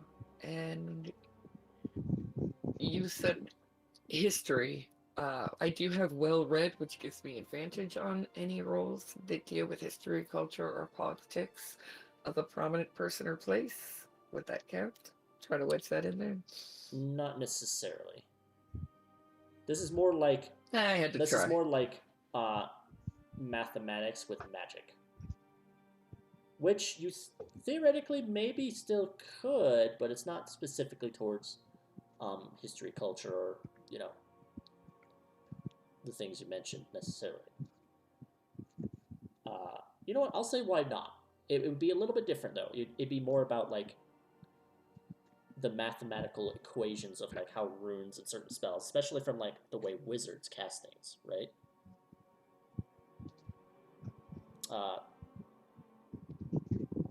And depending if that's how you cast things, sometimes kind of depends. Oh, wait. That wouldn't necessarily apply, but I do just, whenever making a knowledge roll to recall information, I have advantage. Should have just paid more attention to the Jesus. rest of it. The subclass for School of Knowledge. It's Yep. very nice. Yeah, definitely those knowledge checks are going to be really good for you. Okay. So, yeah, that's +2 for the knowledge.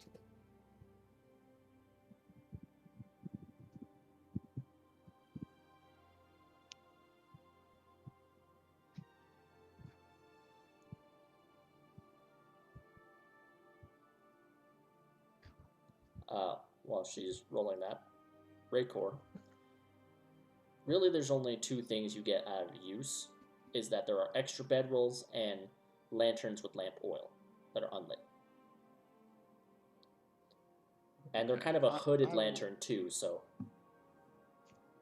I'll store those away for if we're gonna have to find these researchers, we might as well use what we can to our advantage.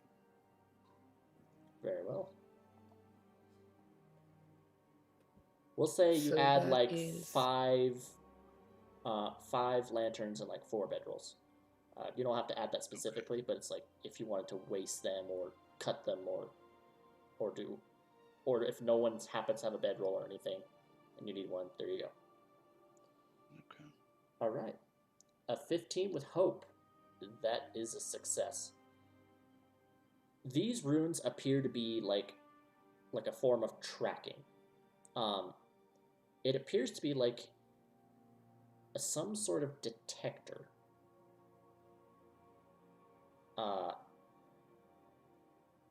However, it has limited uses. This is a very temporary enchantment. This is not a permanent one.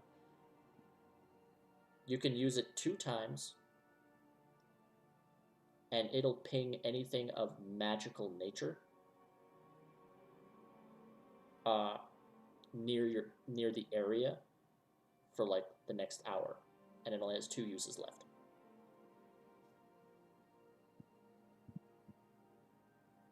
Okay. However, with So that the knowledge ring check, itself detects magic. yes. So with Okay. that, we'll say maybe this is perhaps how the scholars were able to detect magical essence at a presence of it. Maybe they have similar rings, and yet I happen to lose hers. Alright, I will convey that to everyone else.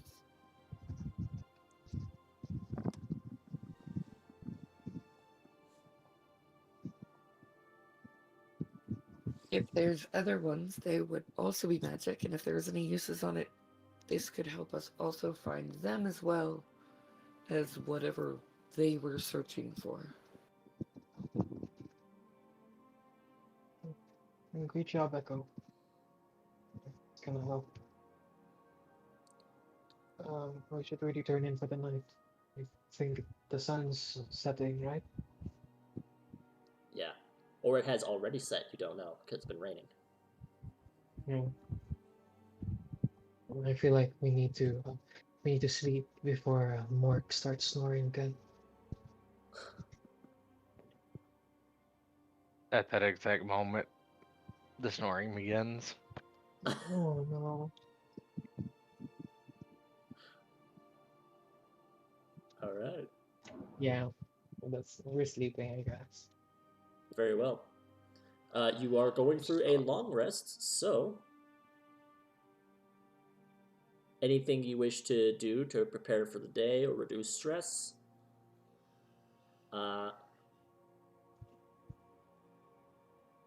Yeah. I do. I would like to clear stress and also prepare. And also in this moment, I realize I'm gonna pray really fast, which I should have done at the very beginning. Very well. So I'm gonna do a prayer dice roll, which is 2d4 of my. It's connected to my strength trait.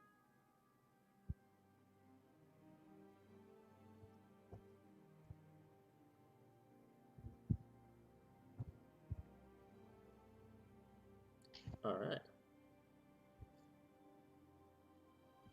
So, unless there's any other things, I believe you all will finish a long rest. You can, of course, mark down your downtime events. Yeah, Echo just sits cross-legged in a corner with her eyes closed, and her light just kind of dims a little, and that's as close to sleeping as she seems to get. The lights just get a little dimmer on Echo. Yeah. My wings disappear again and fall back into become the cloak again. Ooh. All right. Now, this is, for some of you, maybe not the most restful of a place. For some of you, it's just right. And for others, Mork was nervous about sleeping here, but he also is the fastest one asleep.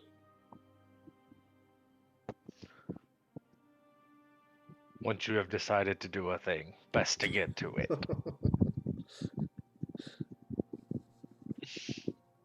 Some with I mean, that beds, is some fair without. logic. Yeah. Orc logic. Eventually, morning comes. One by one, you all awake or come out of your asleep mode to a little bit of sunshine coming through a window. It appears the rain has stopped. It is a new day, a new morning. Raycor has already taken note of whatever was left behind, of the bedrolls and lanterns, and has those. Is there any other preparations you'd like to take in this new day before you head out? Did we? You go ahead, Ekon. Thank you. We came from Shield Garden originally, correct? Yes. From either of those places, did we get any kind of map of the what little is known of the Herdsdale at all? Unfortunately, you don't have necessarily like a map. It's not mapped out and roaded, due to like there's a couple things at play. One, there's a lot of rumors going about, but two, there's Shield Garden does have knowledge of the druids that tend to not like civilized folk that much, that protect the West Herdsdale woods.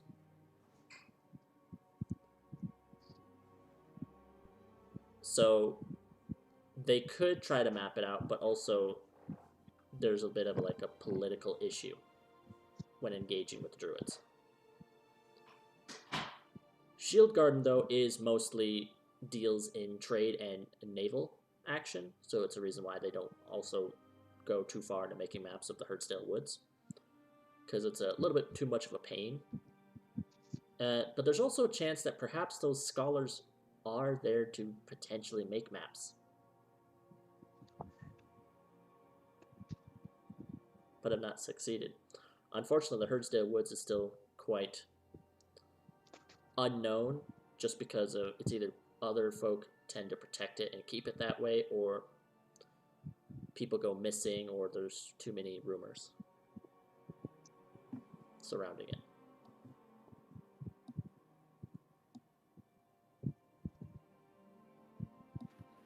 In that case, do we know yet? I mean, we might need to talk to Geronimo and see if there's like a specific entrance that people tend to go into, or if we know where they started out when they entered. Is there like an obvious place, come into the dark spooky woods here? I would, Haas would be, I guess, responsible for that. As Echo's like wandering about how to get to the forest would like use the time to prepare, like looking around the to where probably the woods are, to smell this. He smells the scent of the woods. Uh, Try to reconcile the scent of the book to the woods, trying to ascertain what's the best shortest distance or route to go to the woods. His ability of path forward. All right, so you're trying to keep the recognized scent of Yenda, and you're trying to track Yenda via the scent into the woods, like Yes. where possibly they entered from. Yeah. This is a high DC because of the amount of time that's passed, but you can try. You can do a, because this is more of the area around you, so this is an instinct roll. Oh. It's because it's a part of the ability of my Wayfinder subclass. Oh, it is? When you're headed for a place. Yeah, when you're headed for a place you've previously visited, or you carry an object with you that has been there before, you can identify the shortest, most direct path to your destination. Oh, then I don't think you need to make a roll for that then. I'll say it's going to take maybe a little bit of time. So while the others get ready, you're kind of nearing the border of the woods. I'm putting my fingers up to the horizon, trying to to measure the time, distance. Where the wind's coming from. Where's the wind coming from? Yeah, I tried to look for the book if there's like any morsels of soil or any plant matter. He puts it in his mouth and like tastes it. I love it. He tastes it. Yeah. All right. Is there any other preparations as Haas begins the his ritual to track? You said we're not close to the woods at all, right? basically, there's some woodlands around you, but you went up the hill and basically, when I said half a day's travel, it's more like a couple hours. I didn't mean to say half a day. So it would have been like you travel a little bit, like 20 minutes up a hill, but you can still be seen from the town, Haas. And you're overlooking a distant green verdant woodland that just appears like a fuzzy blanket in the distance. You have a bunch of woodlands around you, but it's not necessarily part of the Herdsdale Woods. You can see the thickest parts of it, the tallest of these trees. Gonna be a little bit of a trek. A few hours, maybe. Okay. I want to try something. Yes. I am going to let me make sure that I have the wording correct. I'm going to approach, like I'm going to approach walk up to a nearby tree, Okay. and I'm going to use Nature's Tongue. All right. I believe that allows you to speak and communicate. It is essentially speak with animals and speak with plants. Very well. So, let me You're see.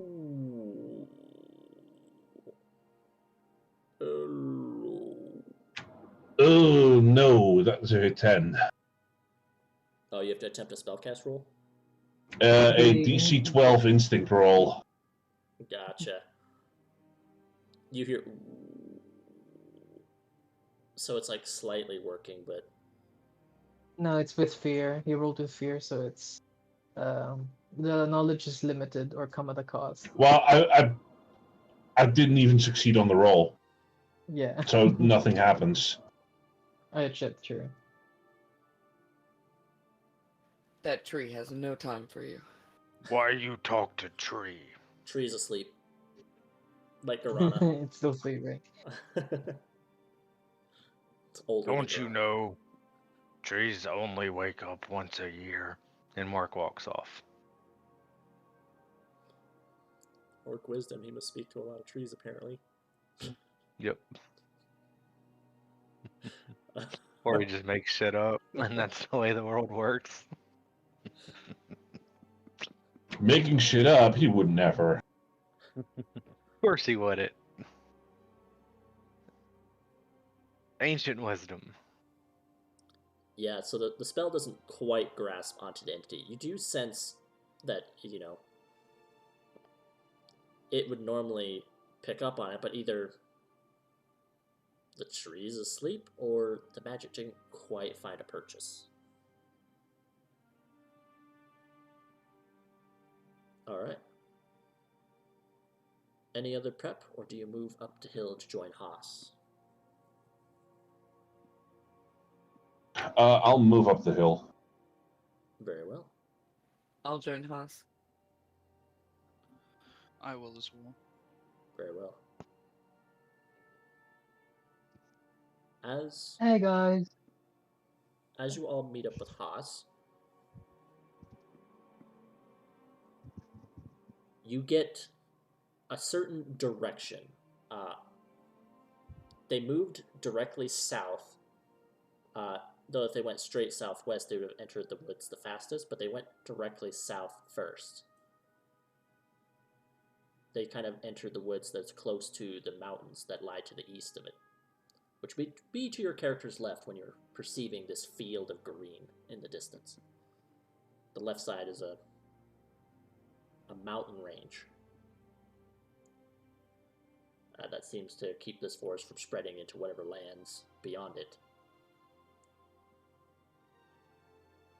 But they went towards the mountains, and that's possibly where they entered the Herdsdale Woods from.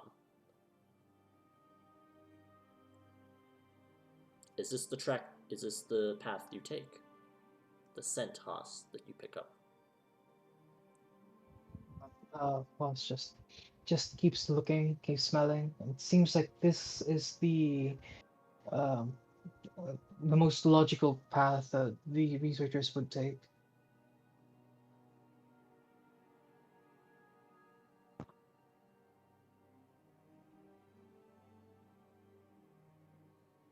Well, all right. You're the one with the better nose.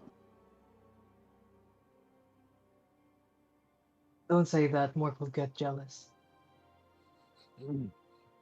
What did you say? Nothing.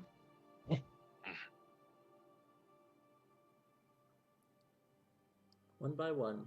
The woods are not my forte, so I will follow all of you. One by one, you all make your way, following Haas's lead as he tracks the scent of Yenda, one of the missing scholars.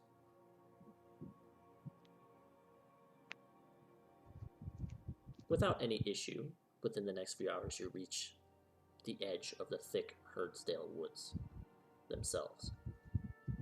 The scent begins to move westward. But Haas, as you're moving, as you all just barely enter, you notice a rock here or a rock there has like an arrow on it that's like scratched onto it with another rock possibly. Possibly for the scholars to know which direction they're going. And I think that's where we're going to take our break real quick. Ooh, okay. Yeah. We're gonna take a 15-minute break, 15, 20. How long do people need? Just to use restroom, get a snack, or do whatever they need to do? Sounds good with me. Sounds good. We're gonna do 20 did- minutes, so 5:05. So on my time. What were we saying? Before we do that? I texted you in the Discord, and I wasn't gonna bring it up until we had a break, but I was curious around what time you thought we would be going till your time. 6:30 Okay. to 7 That's if what I we figured. need the extra 30 minutes, right? Yeah. Okay. All right. Catch you guys in 15 to 20 minutes. Be right back.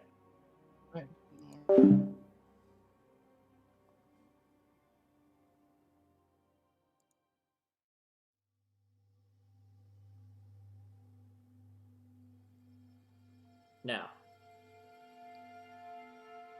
the five of you have now entered the Herdsdale Woods, at least the eastern woods.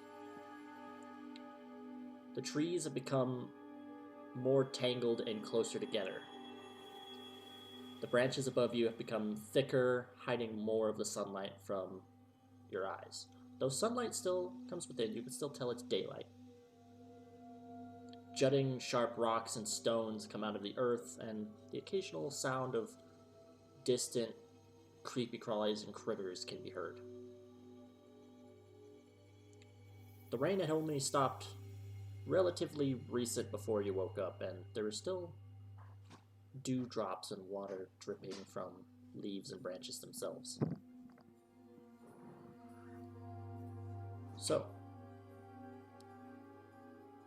as you wander through these woods at Haas's lead, who's leading you through, what's going through everyone's mind at the moment? Some insight for the audience. For Lyra, it's sort of. I guess this like feels familiar, but also different to them.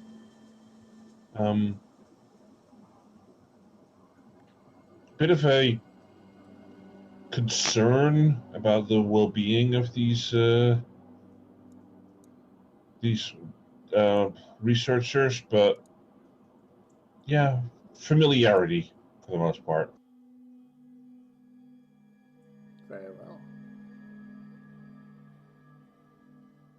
For Echo, it's the opposite of familiarity. This is a very new experience for her. Still, even though she's been awake for probably a couple of years now. She's a very isolated creature. Before that, she never got out of her library. So she's kind of head on a swivel, taking everything in, the different, creatures and whatnot that she might see scurry about, while also, hoping that when they do find who they're looking for, that they're all still alive. Indeed. And you indeed catch some weird sights. Some of the critters are like a culmination of different creatures. Like, one looks like a squirrel, but it's got like bat-like features. Really odd and different from other places, but a normal case for possibly the people over here in Western Yonder. Mork is wishing he had money to buy goblin bug repellent.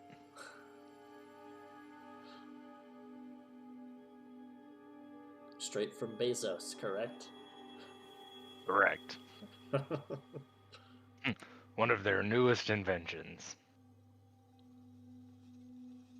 Indeed. There's probably a lot of bugs running to you, Mork, especially. Yeah. While Smacks they're, They one. make the most fascinating things with goblin engineering. while there are no Yes. bugs approaching Echo and Raycor. Wait, there's bugs? Yeah, there's occasionally little bugs and flies and things zooming about. Oh. Bugs. Turkey. Yeah. You're not getting attacked. You're not like in a swamp with a lot of mosquitoes and things. At least that you know of, but there's no issues. But it's kind of one of those things where like there's like a moth or another type of bug that just has no business flying in your face, but it still does it anyway.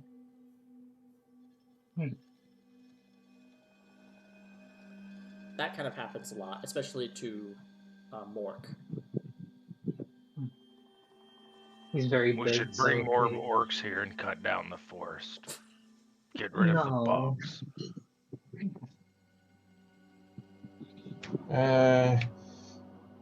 Yeah, how about we don't? Yeah, we don't. We don't. You like How are you gonna bugs? feed your how are you gonna feed your orcs if there's no forests? That would get rid of a lot more than That just is simple. We take food from farmers. But farmers need forests. No, they need fields. Mork makes fields, makes more farmers, makes more food.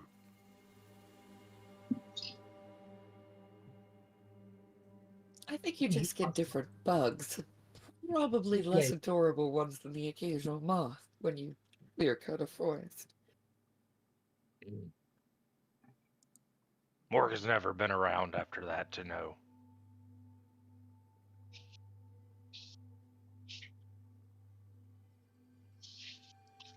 On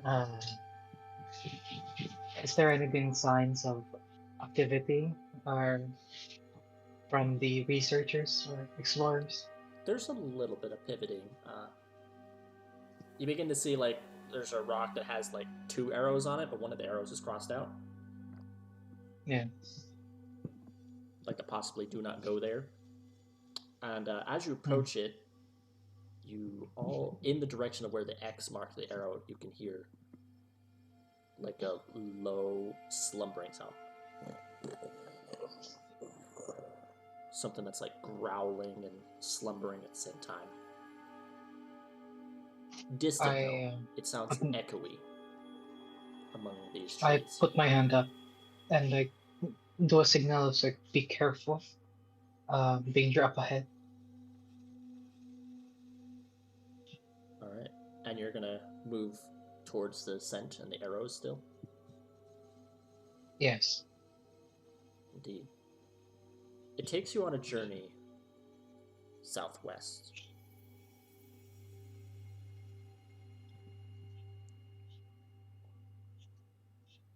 After a little bit of time, you begin to see the land slowly begins to rise.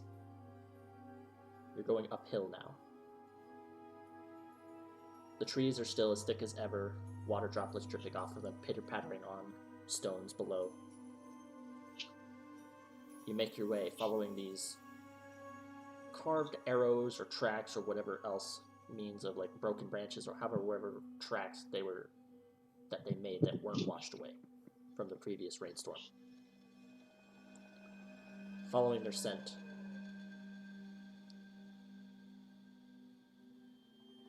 you begin to level out atop this hill. Or you don't know where the hill starts or ends, though, other than you climbed up it. But it begins to level out, and as you're moving along, you begin to see a dirt path. Which is weird, because there's no roads leading in here.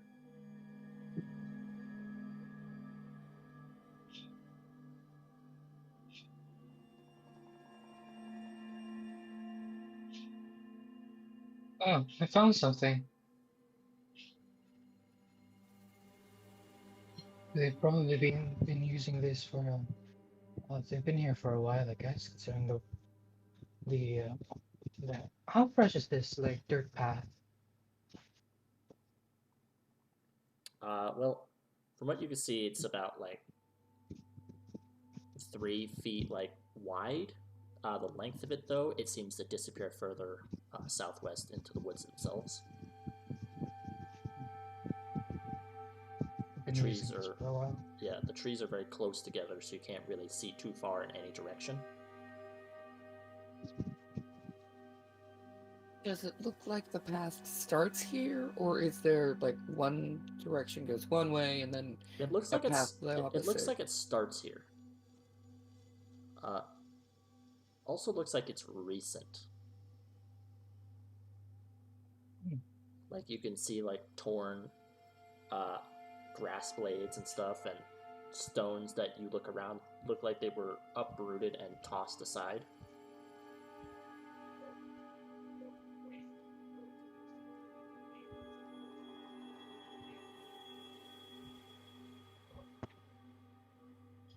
This is Could the it have way. been that And Mork something starts dragged walking through into the here? forest. Say that again, Echo? I don't know forests very well. Does it look like something could have been dragged from this spot and that's what caused the path? Give me a... This is more of an analyzing thing. Give me another knowledge Just kind check. of asking. Actually, no, this is I was instinct. hoping more to Actually, this ask. is instinct. Okay. Oh, fuck. Alright, I will roll that, even though it's not my strong suit.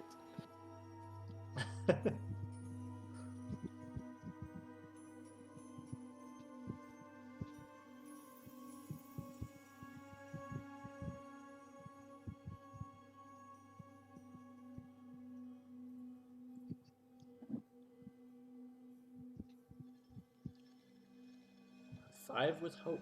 That is 5 with hope.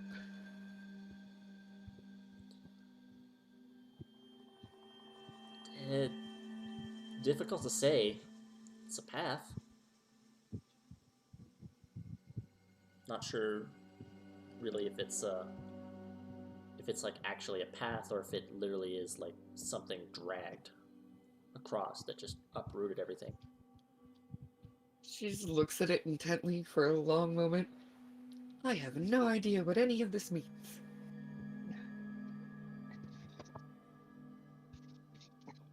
It is a path.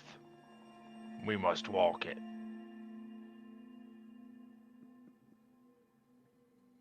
Very right. All right. I guess the smell still goes on. Does the smell still goes on there? It seems to follow the general direction that this path does. Okay.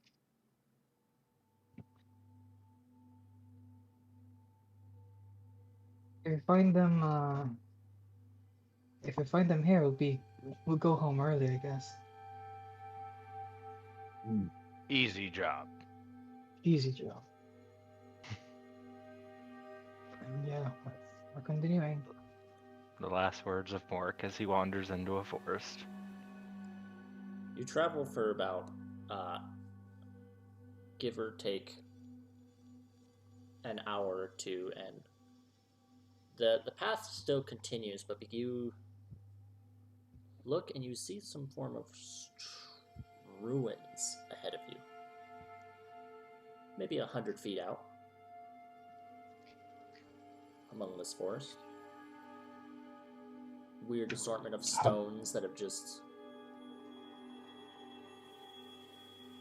It obviously is not a building that is built. It is in disrepair heavily. But it's made of stone. But there are pieces of rocks all about, and you assume these are probably pieces to these structures. But you see this. Are we talking like fully overgrown? It is quite possible with the amount of trees, that they have some overgrowth on them. Possibly insinuating that these are old, or at least older than the buildings maybe in Gloomgarden. They also look different. Gloomgarden and even the stone structures in Shieldgarden, they look different. This has a different aesthetic to it. These ruins.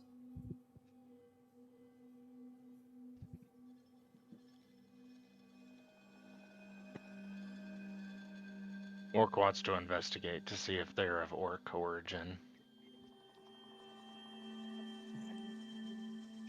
Sure, Mork, give me a knowledge roll.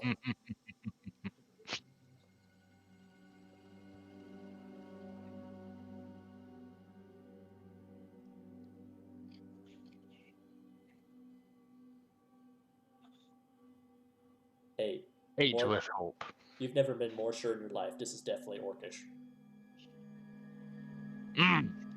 This is long lost city of the orcs. I am sure.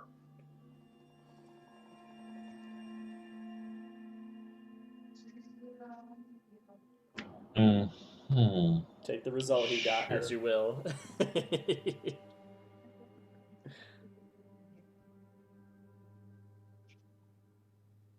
No, seeing these ruins, is there like signs that we researchers would have camped out here?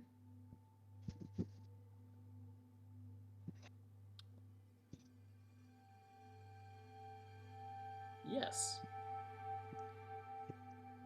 Hmm. You see a campfire that's put out, and you see some similar supplies that they had from the guest bunkhouse. But it's all laid out. It's not prepared and rolled up. There are empty bedrolls. There's a blanket that's on the ground. There's guys? there appears to be some satchel that might hold rations, but it has a hole in it, as if it was eaten by some sort of critter.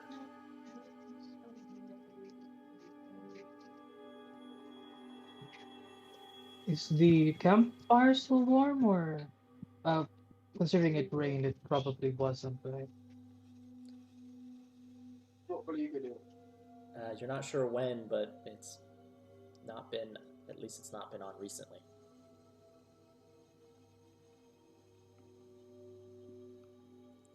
All the items here too are soaked and filthy.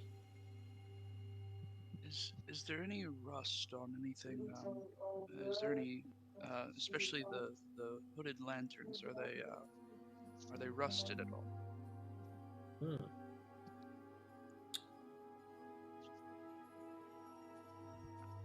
Go ahead and give me an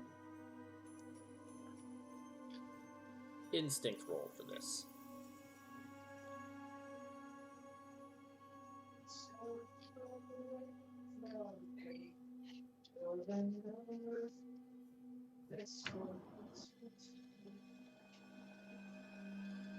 A 14 fear.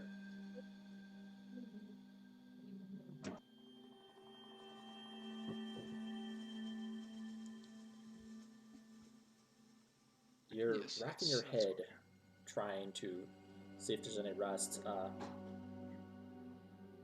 They're dirty and may have been here for a little bit of time, but there doesn't appear to be enough time and water on them to quite collect rust. But in so trying to figure this out and seeing the situation, you do take a point of stress. Hmm.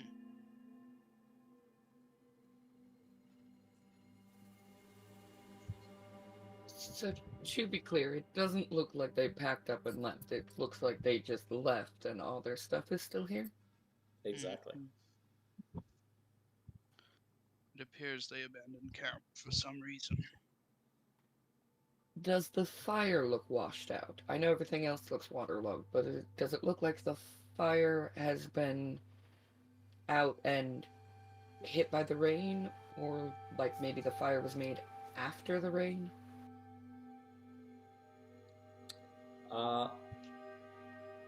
Unless you'd like to attempt an instinct roll, it's hard to tell. But this was the last place they could have been.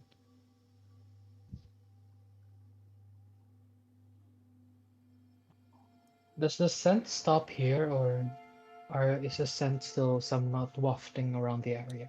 It still heads southwest. Mm.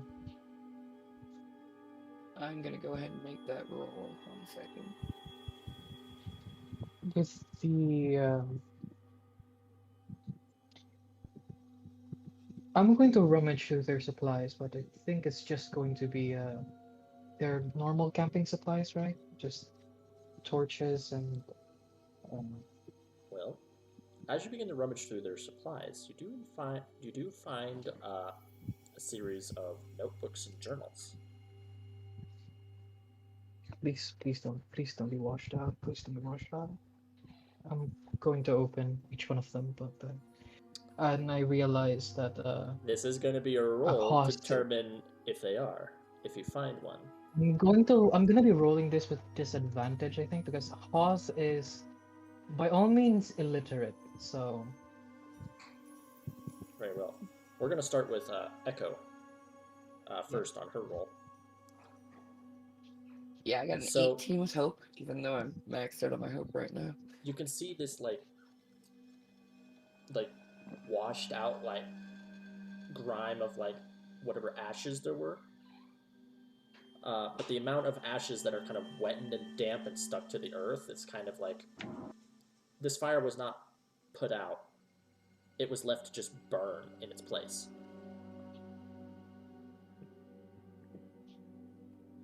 Okay, so burnt out, until but there it was no fuel definitely- to fuel the fire, and it just slowly died out Okay. itself. You imagine that what rain came later and hit the campsite. Alright.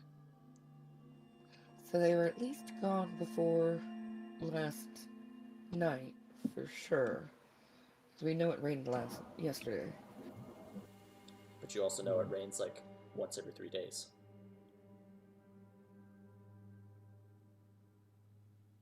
Mork would like to look for orc artifacts or anything else of note. Orc artifacts? Okay. Yes. Assuming that's instinct. Sure is. ooh, that's a 7 with hope.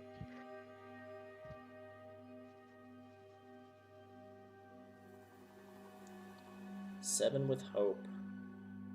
And another 7 with Well, hope I'll for say- orc artifact. Oh boy. Well, both of those are failures, but it is with hope. So go ahead and give yourself a hope. Unfortunately, they are all waterlogged. The books you find, Haas.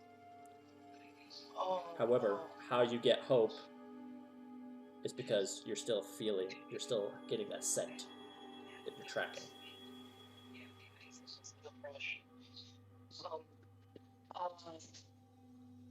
Miss Echo? Say that Yes? Do you know, I have books here, but they're a bit wet. Do you know how to take care of them? again? I think the researchers own them. I can certainly see what I can do. And I will go ahead and take a look at them. They are heavily. They've received heavy water damage.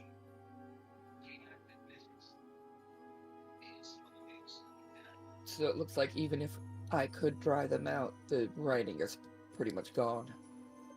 Possibly. It would be a lot more than just drying it out. There'd have to be something else to try and get them to do that. And then drying them out is a process. It takes time as well. Unless you have a way of doing so really quickly. So I'd say it's possible, but the difficulty is not an easy one. I will hang on to them, but here in the woods, I don't think I'm going to be able to salvage anything. This is why orcs write on stone with runes. Far superior for record keeping. Morik, you've missed them all. You see a little rock with an arrow pointing in a direction. That must be an orc relic. Oh, look at this. This is the way. And Mork goes in the direction that the arrow shows. And hence he got the hope, because it's an orc relic in his mind. Yep. And no one will convince him of this. He takes, is it a big rock or a little rock? If it's a little rock, he's taking it. It's bigger. Like, if you grabbed it with two hands, you could throw it with your strength, but it's not small enough to put in your pocket, no. Best to leave here for future orcs.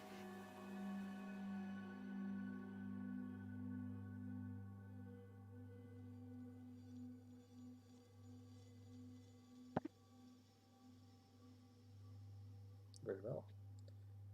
You see the ruins can go for about a little bit into the woods following along this path. Path seems to cut right through it. Go ahead, Echo. I was going to say, since they were here for a reason, they are scholars, is there any way, as a researcher myself, I can look around the ruins and see if there was anything they were particularly paying attention to that might have gotten them in trouble?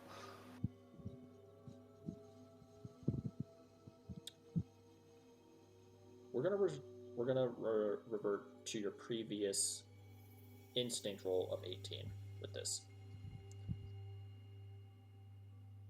So it appears that they went up and left. You know Haas is picking up their scent to the southwest, somewhere.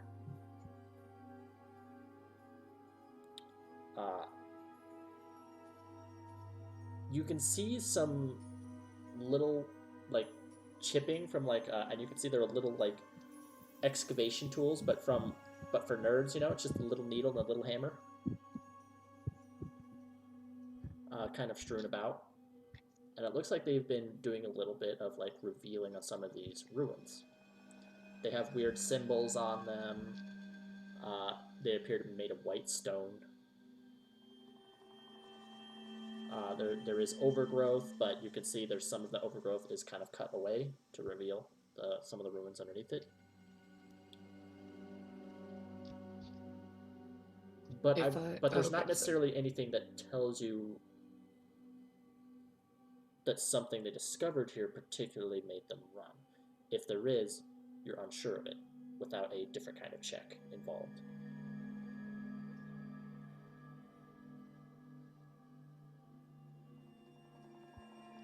Okay. Can I make another check to see if I know anything about what they uncovered as far as the writing?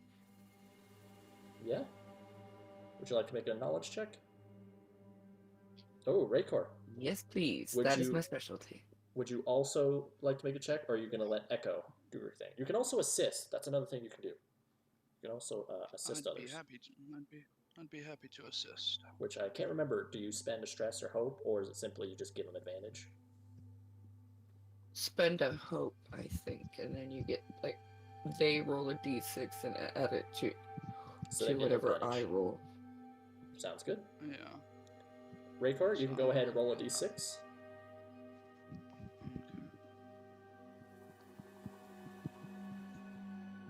And Echo, you can make a knowledge check.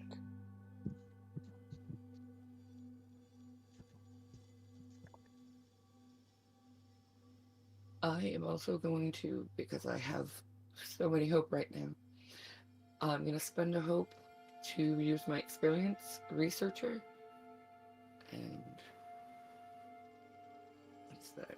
I think it's adept, which is double the experience modifier, so that would be +4. Very well.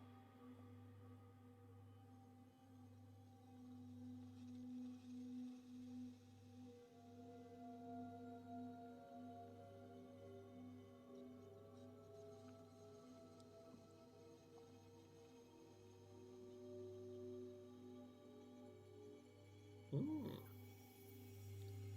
18 18 fear. with fear. So,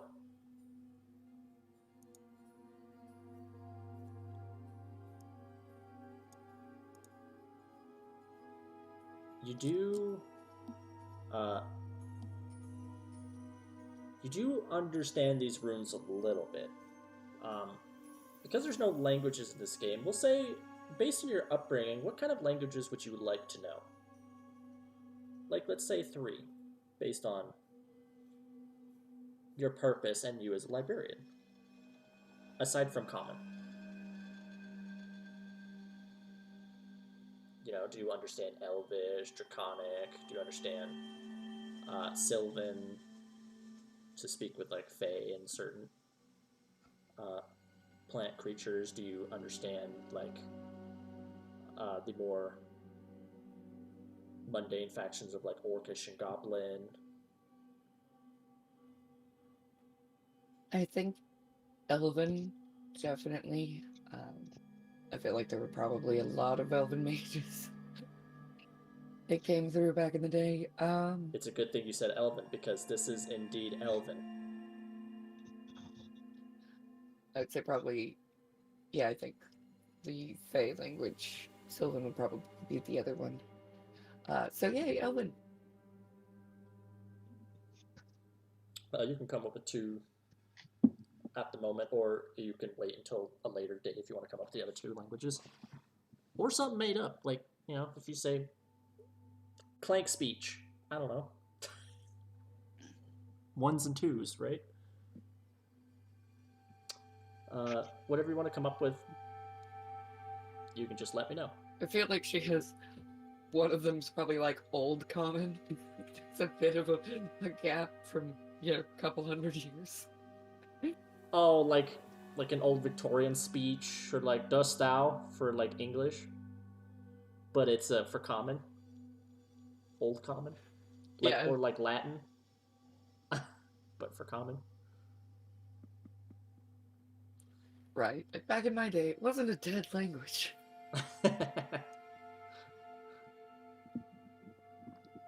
These are indeed Elven ruins, now that you look at it, and the writing itself is Elven. This apparently was some sort of society that was here long ago and has fallen to ruin, and it's just been kind of overtaken by nature.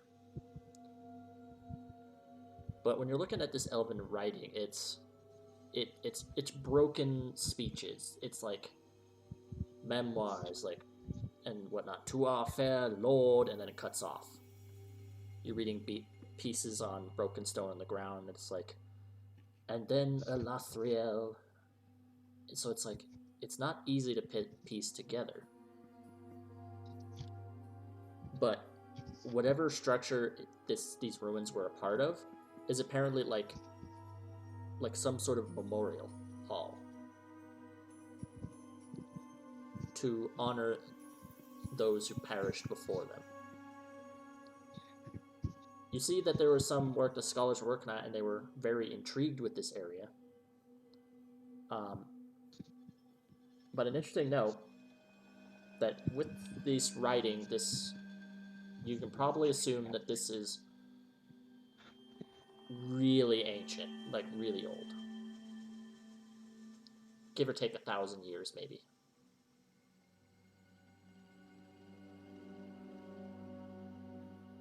Okay, I will definitely let everyone know what I found as far as it being a heck of a lot older even than I am and whatnot.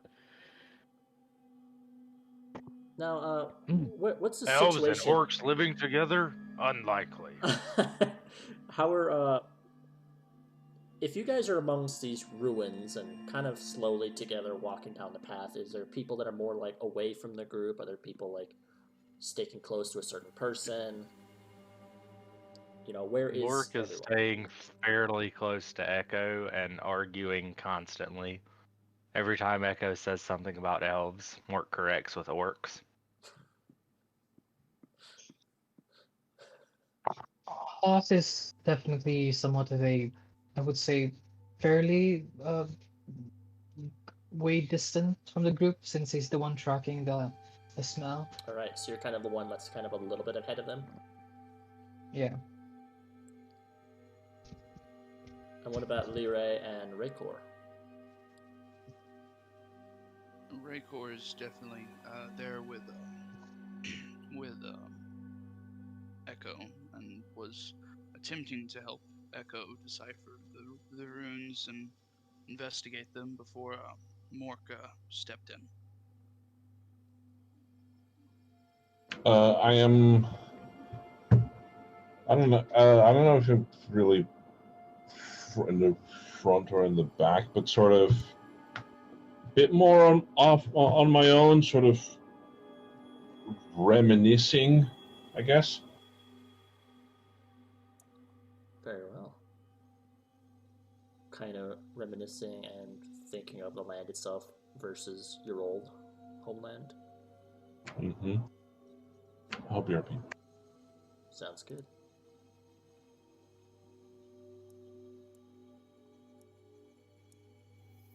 Echo's just like, I'm not saying it wasn't orcs. I'm just saying they wrote in Elvish. I guess that makes some sense. Orcs don't like to write, so let the elves write for them.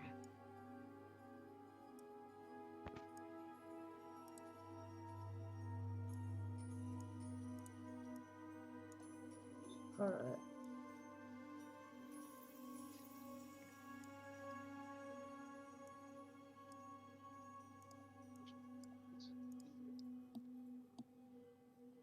It's around this time I'd like the three of you, Echo, Raycor, and Mork, to give me an instinct roll.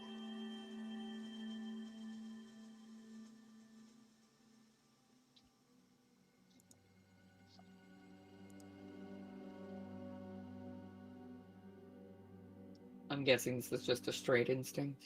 Mm-hmm. 12 with fear.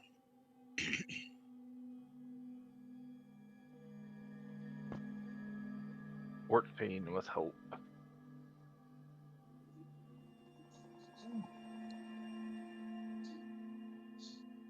Ooh. 8 with fear.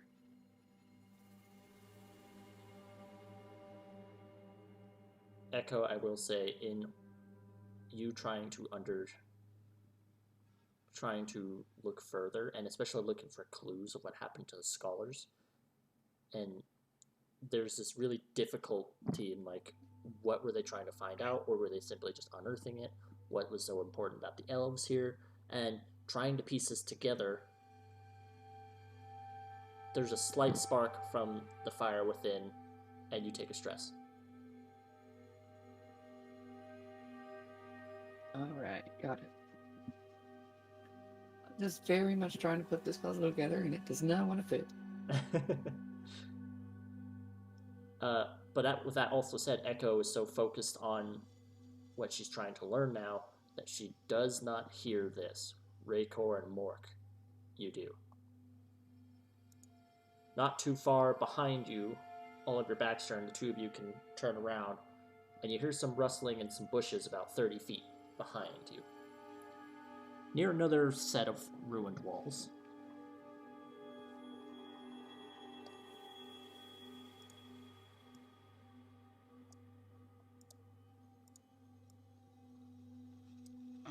Raycor cautiously investigates the sound.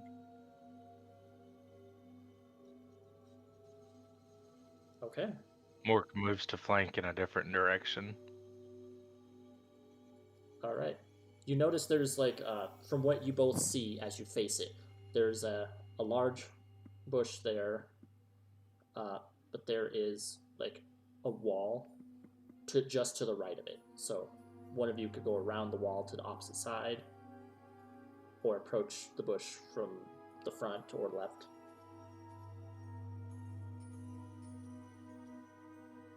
Raycor approaches from the front, slowly.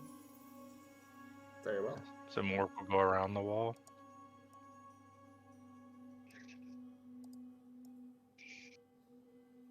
Mork will go around the wall. Give me Raycor. Give me an instinct. Well, no, you already detected it. So you heard the sound and you move closer, and you begin to see there's some sort of small humanoid within the bush itself.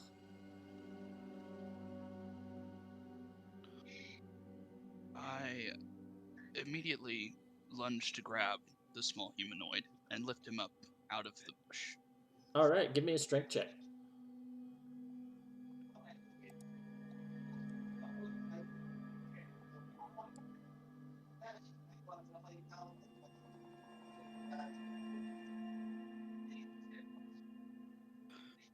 I ate with fear.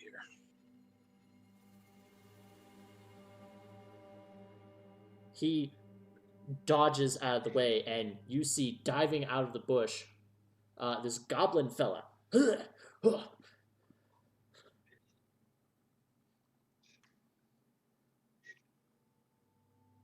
Quick, Mork, get him. Mork lunges to grab him. They're after me, lads! Get him! He shouts out. All of you hear this, including you, Haas. Oh, what? What? I'm caught off guard. Yeah, caught off guard. You look behind you to see this goblin fella that's being chased by Raycor and Mork, and the goblin individual yells out, "Get him, lads! They're after me!" You begin to hear rustling around you. Ambush. Except for Lyra, Oh. I am good. because they are farthest in the back. They are not. They still hear all this, but they don't sound like it doesn't sound like anyone's near them. So we're gonna go to our first combat situation. Yeah. As you hear rustling from a few Damn. bushes. Now, in my games, there's other ways to solve combat other than fighting, but, those are determined on checks and stuff. So let's change the music, shall we? Whoops. Wrong one.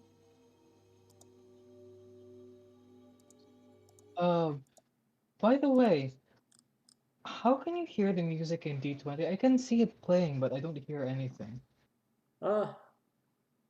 I have it on, so unless there's a personal setting you all might have, you might have to go to There settings is. to be able to get the music to show up. If you still can't hear it, I don't really know what to do on my end because I have the music set to a particular volume for audience sake, because they'll be able to hear it in the recording.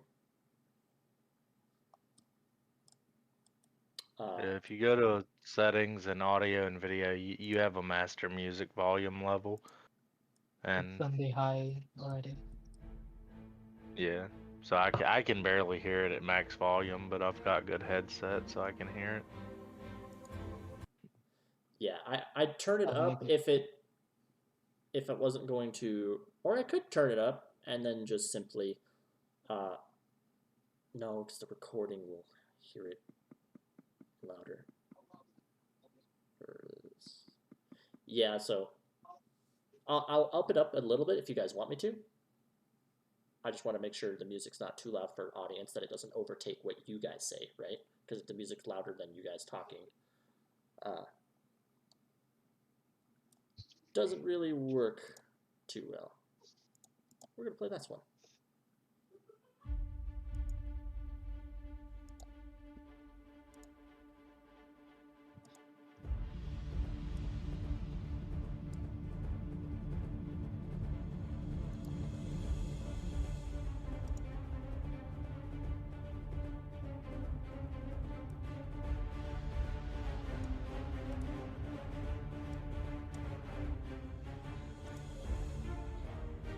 All right. So let me switch to the battle map for you all. It's a good time to test it out for Daggerheart.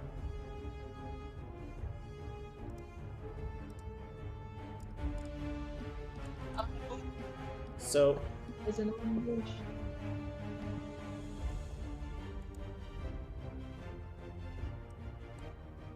what was that?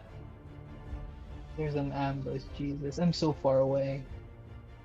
Yeah, that's why I was like figuring out like who was a little bit further ahead, and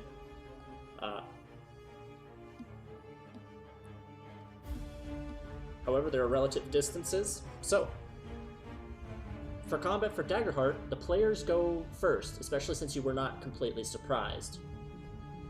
Raykor and Mork, because they were at least 2 people able to detect the presence of someone trying to initiate. You are not surprised, so you get to go first.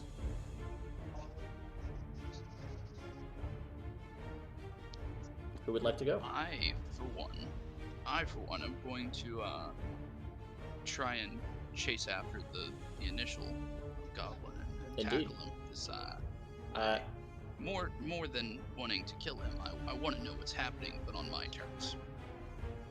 Sounds good.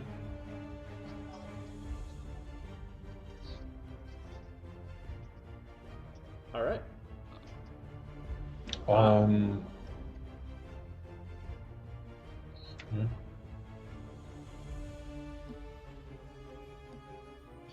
What type of role do you want for that?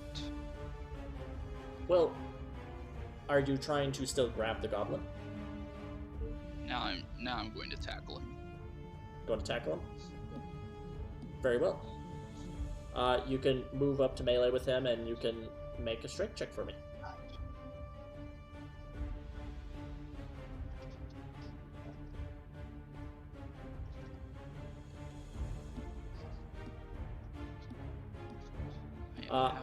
One thing I did not look... There's one thing I should have looked at. I didn't look too much into the movement for the ranges. Is it like you can move one distance towards a target, or if you want to move faster, you have to like make an athletics or acrobatics to do so? I think you'll have to make an agility roll to get there. So basically, I'm gonna... So is it to move at all? You have to make an agility roll? Or is it... Anything beyond like the close range? Well, Okay, this goblin would count as being in close range, so being very close. So if it's beyond very close, you don't need to make an agility roll. You can move into melee with him and attempt a strength check to tackle. Okay. I don't know how to move my token. Oh, is it not letting you? Yeah, we don't actually control these tokens. Oh. You'll have to drag out your own token. They're probably just on the map layer. Is probably what... No, they're on the token layer. Well, I mean, I dragged them from your character sheets, so I thought I was going to let you use them. Yeah. But yeah, go ahead and drag out your own tokens from your character sheets.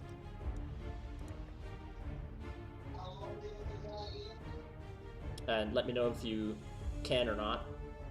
If it won't let you, I'll put down your token again, and edit permissions for you.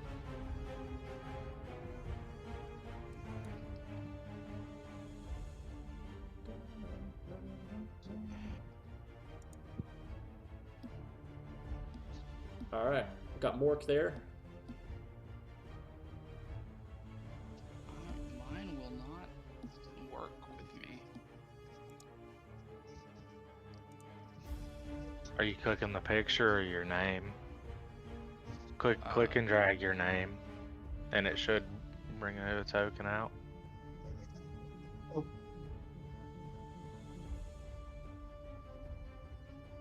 Alright. Go ahead and move yourself okay. up a little bit, Lorraine, since you were the one saying you were a little bit more in the back as you were reminiscing. This way's the back, the north side. So kind of close to Mork. Are you able to drag your character, Echo, or is Roll20 being an issue?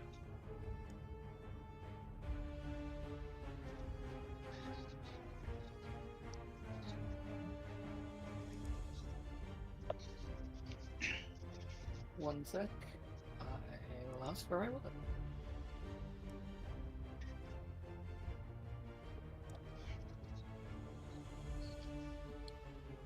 And Raycor, did you make your strength check? Oh, yes, sorry.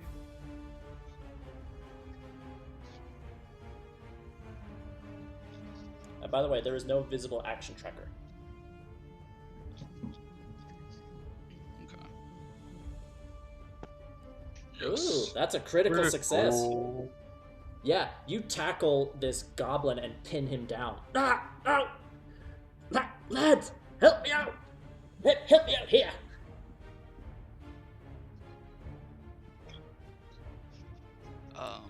While I have him on the ground, I want to sort of wrap one of my arms fully around him and bring my axe to his neck and stand up.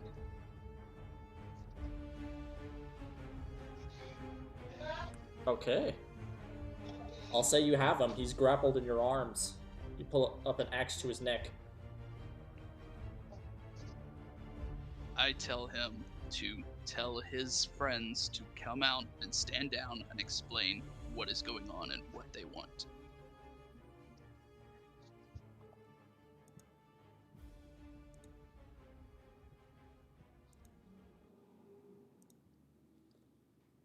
You see a bunch of individuals having daggers and long swords out at the ready, approaching you all. A couple of them getting close to you, Haas, to you, Echo, and to you, Lorraine. Mork, you don't see anyone, but you hear it. I want to move to a more advantageous position. Sounds good. So I'm going to try to... Rayport, go ahead and give me a presence check, if you wouldn't mind. I think I'm going to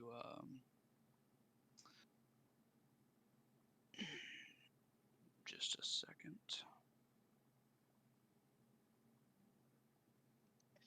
Unfortunately, I have to go. I'm sorry, guys. All good. Do what you gotta do. I'll see you next session then. Bye. See ya. Cheers. Yep. Every night. All right. Okay. So.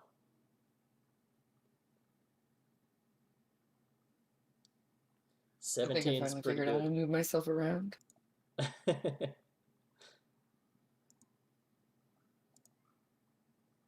All right, so.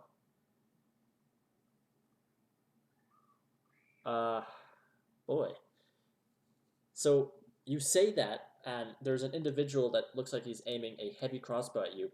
He looks like he's slightly lowering it. I'm gonna make a roll here. The goblin's like, do what he says, lads! Do what he says! Don't kill me!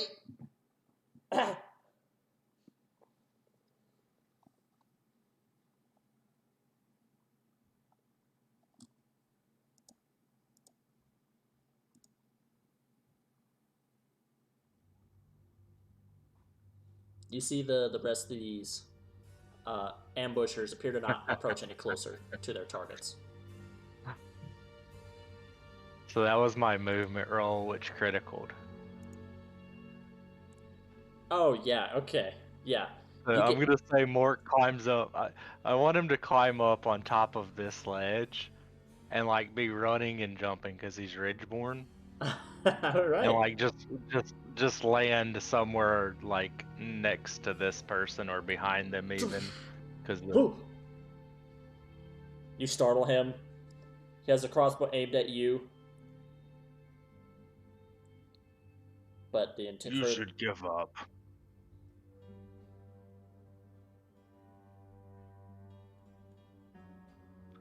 Others are kind of looking at each other from across the way, looking past Haas towards the other. We didn't sign up for this. We didn't sign up for this, The goblin's still being held by you. He's like struggling to pull you away from himself. Echo is going to move closer to Raykor because he's the closest person to her right now. Alright.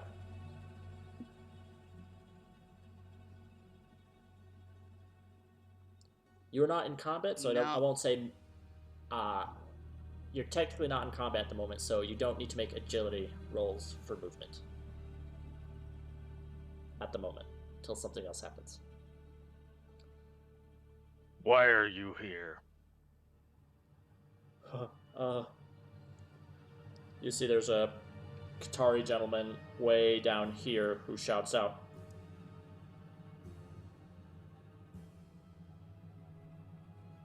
"Let our mates go and we might tell you." Drop your weapons. We let him go.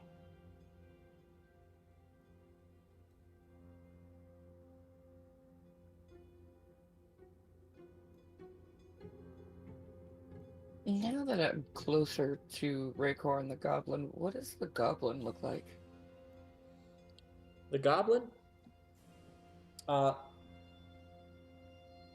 Long ears and a very big red mohawk. He appears to have like a large backpack with a lot of like little satchels and trinkets and hanging off of it. He also has like a couple like empty vials on his side. And one that is not empty, that's full of green stuff.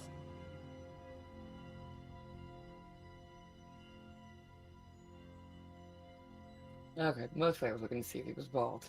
So he's definitely not her Theo. No, he definitely does not match the description of one of the scholars you're looking for. Please, let me go. Do it. Do what he says. You see a Qatari stabs a greatsword into the ground. Angrily, he didn't want to. You see there was some elven woman over here with like dual blades, puts her blades away. You see an orcish woman put down her axe and shield. They do it slowly. They're still watching each of you carefully. The man with the crossbow, he drops it because he got scared by Mork.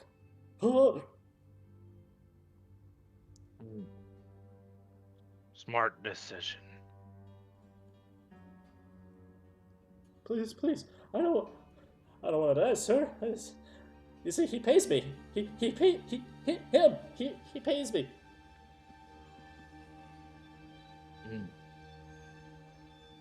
Which one? Pointing to the goblin you're holding.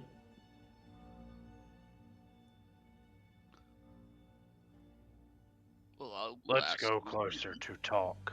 And Mork sort of like grabs the one that dropped the crossbow and brings them over here so we can talk. Without screaming. Alright. That can easily be done.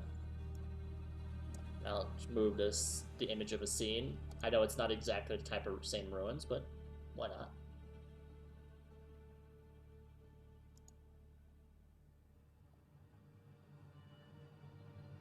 As you all begin to convene, So- Haas steps away from the others so that way he's not isolated from everybody. Comes back to you all.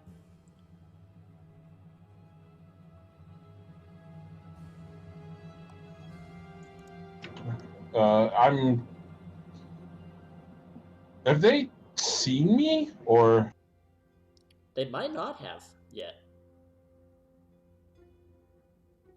Okay. You were like the furthest one in the back. They appeared to be like converging, thinking like the three in the center was like the big part of the group, and one was in the front. So it's up to you what you want to do with that information.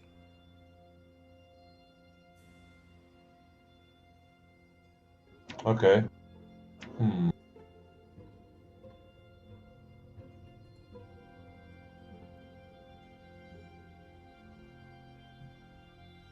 You see the other three, though they drop their weapons, they begin to move, but they're not getting close.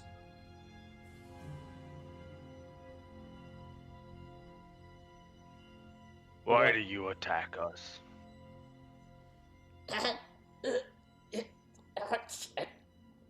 Got starving families back home. Needed some extra coin. Raiding is good business, but only if they have money. Yeah. See, you get it. You all look like you had money. You know there are towns here with no guards, right? Much easier than fighting Mork.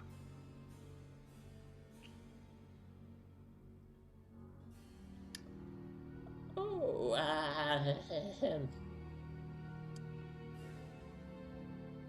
On that note, Raycor cuts in to try and prevent He Mork didn't from expect job advice. No. giving them. Mork, go ahead and make an instinct roll. What were you saying, Raycor? I was saying on that note, I cut in to prevent Mork from giving any more advice on how to steal from the likes of us. 11 with hope.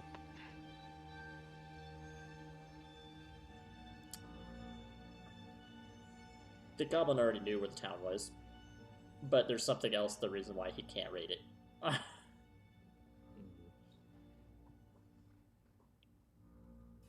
Alright. I interrogate the leader. I've already released my hold on him, but I took his pack and weapons away, and I'm still holding my weapon to his neck. Very well. I begin to question him. What? Why are you out in these woods this far? What were you sitting in wait for here?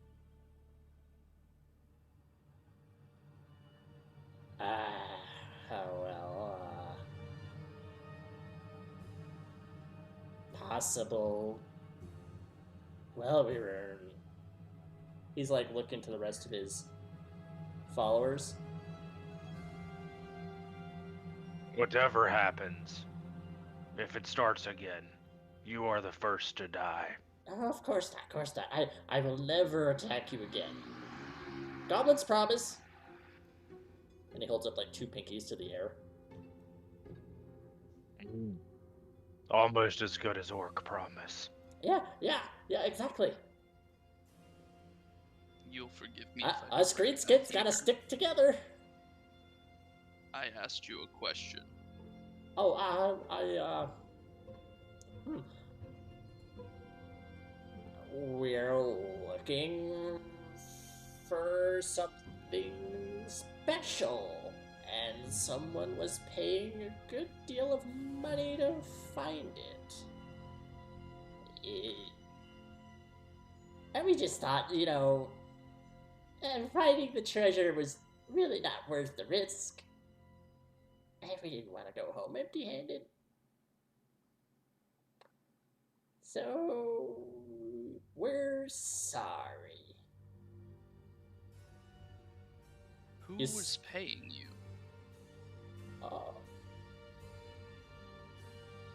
See, the Qatari goes, "Sir, I'd advise telling them any more information than you already have."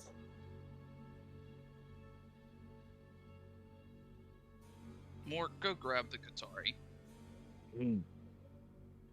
Before Morg does that, he's dumped out the goblin's pack looking for tribute in exchange for sparing the goblin's The life. Qatari points finger. "Oh, don't you dare."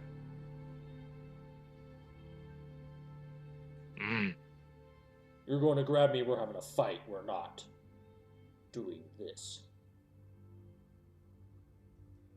We're not fighting? Because we're fighting if you don't talk. Maybe I want to fight. Ah, good! Taxter, what do you... Don't say that! You see, Morg he runs squares for off his with the weapons. You see, Qatari. one runs for his greatsword. But he's looking at Mork. Mork will let him pick up his greatsword. Do any of you do anything to intervene or do any preparation? Or do you let them do their thing? Haas doesn't want to get involved in this. I go ahead and pick up the goblin that I was holding hostage back up.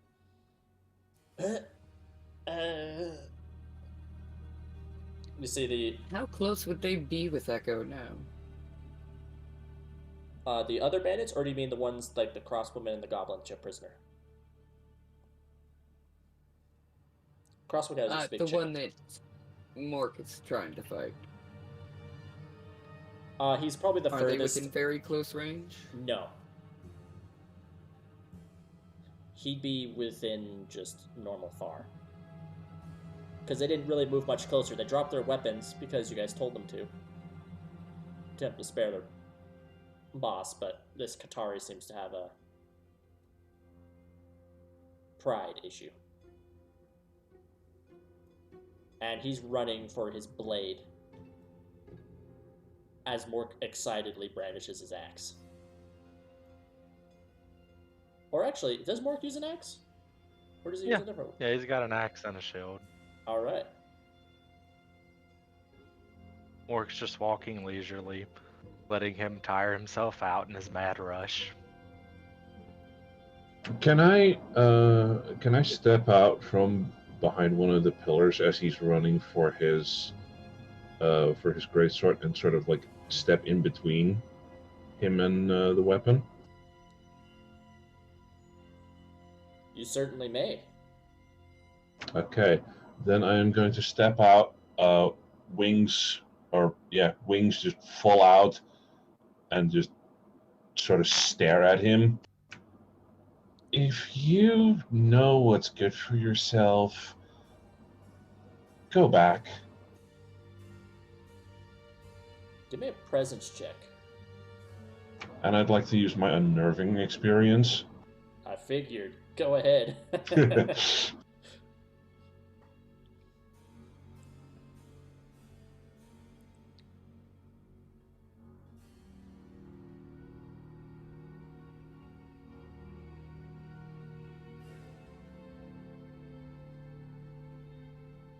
That is an 18 with fear. An 18. Natural 12. With a natural 12. 18.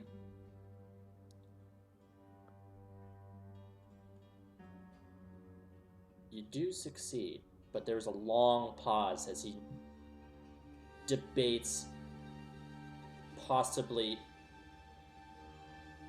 trying to strike you with his bare hands to get to his blade.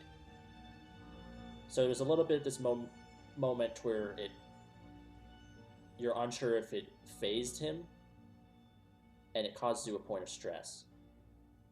But after a long pause, he goes,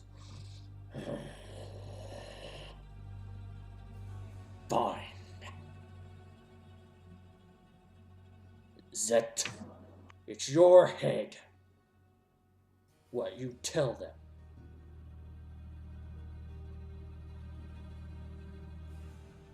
He turns around, goes back. To your disappointment, Morg, it's not a fight. Yeah, Mork looks a little sad.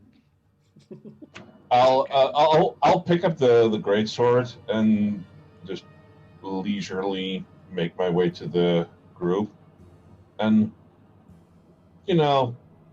just I might hand it over to Mork at some point later. All right.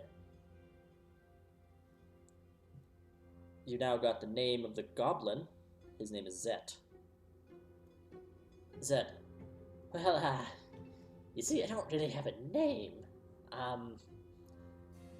It was some posh fella. He had like very pale silver hair, and he's very tall, and he was elven. Yes, he was elven. You see, we were out in we were out in Starport, and he sought my crew out specifically, and okay, look, if we get our weapons back, and obviously when we're away from each other, and we promise never to attack you again, and we're probably just gonna leave because these woods are too dangerous regardless. If I tell you all that, if that can be allowed, then I will tell you what exactly he wanted us to look for. You might leave with your life if you tell me everything you know about this, but there's no promises otherwise. But he might kill me. I will kill you. How would he know? I don't know. Powerful wizards do what they do. He probably has a fate worse than death for me. If I tell you. If you don't tell me, I will tell him when I find him that you were the one who told me everything you've told me thus far. So you might as well tell me the rest. Give me another presence check.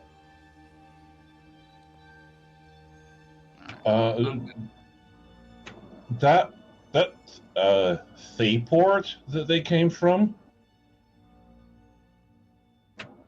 How far away is that from here? Tharport? Thawport, yeah. It's pretty far. Here, I'll bring us to the map again. Thar Harbor, sorry. It's down there. Wow, okay. Give or take that's the location of it. It's quite possible they probably took a ship to possibly Shield Garden. So I have a question. Yes. With my blade to his neck, can I roll with advantage? I'm gonna say no, because now he's weighing which fate is worse. Okay. Right. Well, then I'm gonna use my dedicated roll, because I'm not keen on risking these presence checks. Sounds good. Can I try something? Yes, you may. What would you like to try? I have telepathy. Mmm. I would like to look at a goblin and open up a line of mental communication with him. And in his mind, he's just going to hear, if I have to rip the information out of your brain, it's going to hurt far, far more than death. So please, just tell us. And that is a lie, because all telepathy does is let me open up a line of mental communication. Oh yeah, but he doesn't know that. I'm banking on him not knowing that. I'm going to say, obviously there's no roll needed because Raycord rolled really high. We're going to say this is in combination with one another. You, Raycord, bring it up that you will speak to this individual and tell him that the goblin told...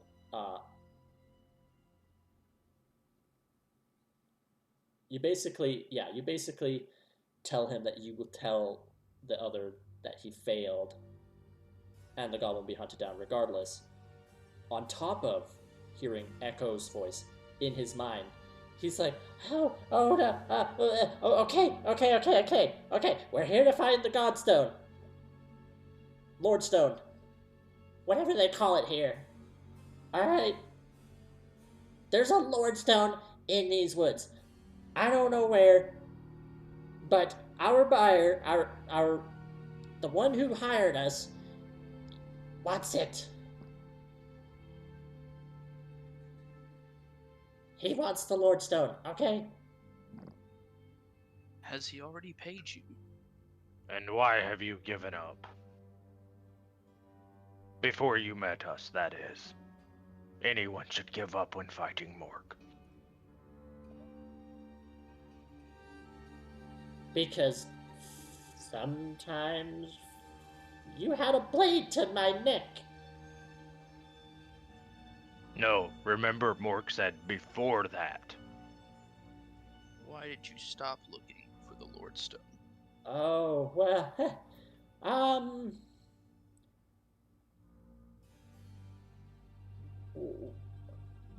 we stopped when a massive wolf tore half of our group apart. We're 5 in number. We used to be actually a little more than half. We were 11.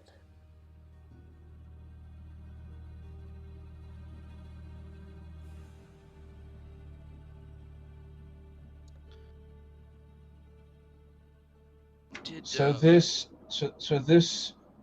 silver-haired wizard hired a bunch of pirates from all the way down south to do his dirty work in... Pirates is a strong word. More like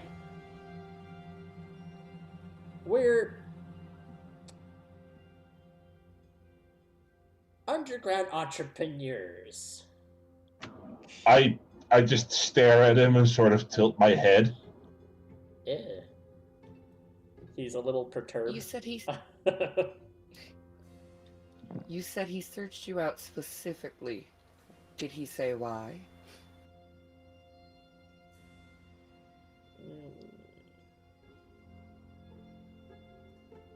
He looks confused now at his other men.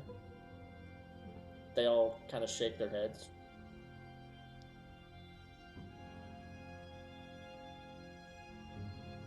No. Not really.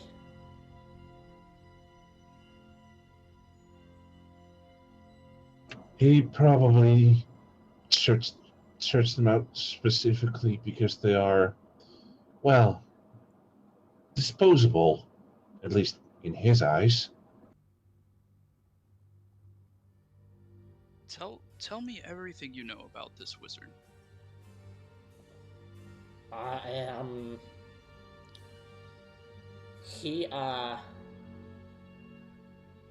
He dressed very fancy, like one of those rich pricks from that floating city.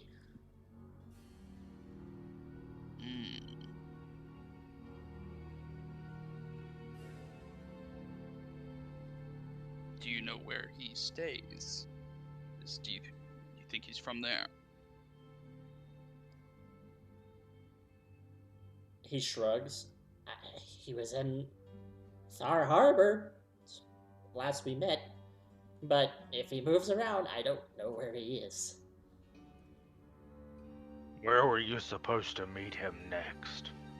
Well, after getting the Lordstone, we were supposed to, we were supposed to go to Shield Garden and take a ship back to Thar Harbor.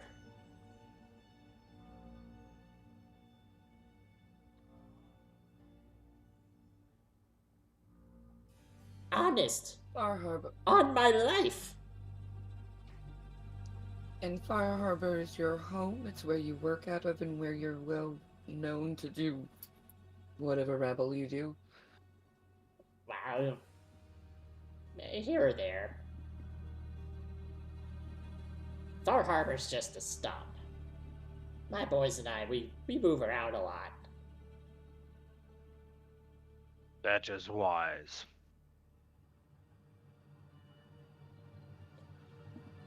He gets While I'm interrogating him, I'm going through his pack to see what he had on him. Especially searching for the payment he mentioned. So you basically get the equivalent of 3 handfuls of gold. Okay. He looked like he was going to say something and then stops. It was kind of a starter pay. We were to get a bigger reward if we returned with the Lordstone. How much? How about... Well, he said about 10 times that amount. For me personally, and all of my lads would have gotten, a little extra on the side.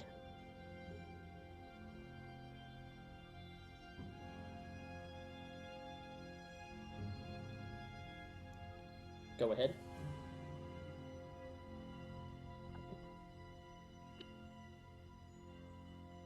Oh, no. It's fine. It's fine. okay.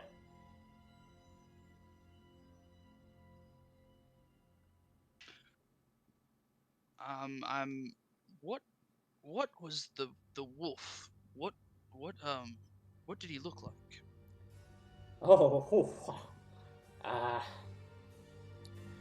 Really big. There was a lot of black fur. His eyes were glowing red. Terrified me and me lads that we nearly crapped ourselves merely on sight. And then one of us may have actually crapped ourselves when we got away. Mork looks at the, what's the one that wanted to fight him? The Qatari? The Qatari? Yeah. He looks at the Qatari. Was it you? Gesture. He doesn't really give you an answer, but he makes a little nod towards the crossbow guy who easily dropped his crossbow. Thought I smelled something. It was terrifying. I've never seen nothing like that in my life. Just tore apart everyone else. So he killed 6 of you. Before you could escape, you didn't fight it, I'm assuming. Are you saying you'd fight something like that? Well, I would I'm fight not anything that wants 3 to feet fight. tall, but I would, yes. Well, let's just put it into perspective. We didn't even know we lost our 11th member till we looked behind, till we heard their body hit the floor, hit the ground, without their head. Where were you attacked? 2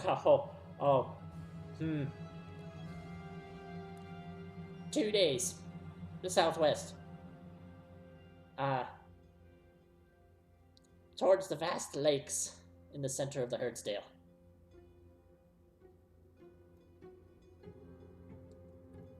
Interesting.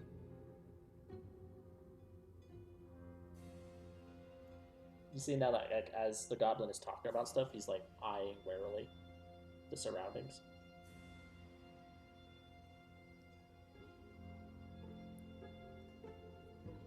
How long have you been in these woods?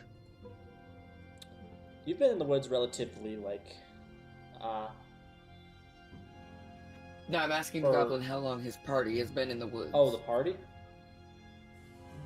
We've been here for about, I'd like to say, a week and a half, maybe? The orc woman speaks up. 9 days. 9 days. 9 days.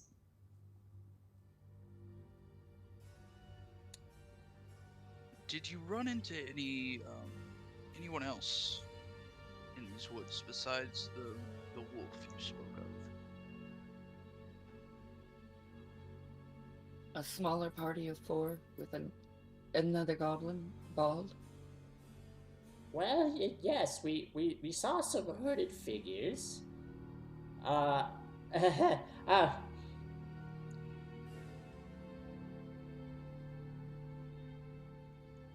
look, we were planning to do the same thing to them that we were going to do to you, but in the process of that happening, that big wolf attacked.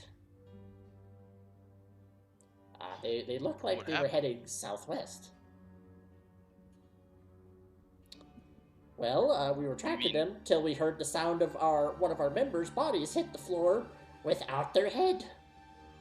We panicked, and then we saw it, and the wolf, one by one, killed the first half of our party. You said there were 4 hooded figures, or that's who you were tracking? Well, we didn't really track them. We saw them and we followed them. But there were 4. Yeah, yes? He looks over at the others. Yeah, 4 of them. Okay. While I'm doing this, was there anything else in his pack, and what does the It's mostly green just. file say? It's mostly a lot of the things of note is probably 2 things that look like they have a fuse attached to them. Okay. If anyone has the knowledge to make a roll to see what these are, they can. Or same thing with the vial with the green liquid. Otherwise, everything else he has is like over prepared like rations No and weapons? and equipment. He does have weapons. Like he has a hand axe, a short sword, and a couple daggers. In fact, you kind of have to search him because then he has a secret dagger in a boot. Then he also has like a form of a switchblade Okay. in a sleeve. That's what I figured. That's what I was trying to. Yeah, weed if you're out. asking if there are weapons, they are packing. Yeah. All of these individuals have some form of weapons on them. I didn't want him trying anything, so while I've been interrogating him and holding him with my axe to his neck, I've been kind of one by one liberating everything I could find off of his body. Yeah. And out of his pack. The only one that didn't seem to have any hidden weapons on him was the guy with the crossbow, who easily just dropped it from Mork's presence. The Qatari also didn't have any like other weapons. The other 2 individuals, the Elven and Orcish individuals, they probably reveal a couple of like hidden stuff, like a dagger or 2. One of them had a shield and a hand axe, similar to your fighting style, Morg, actually. Though yours are bigger, broader, better. Yes, of course. The 3 Bs of orcs, bigger, broader, better.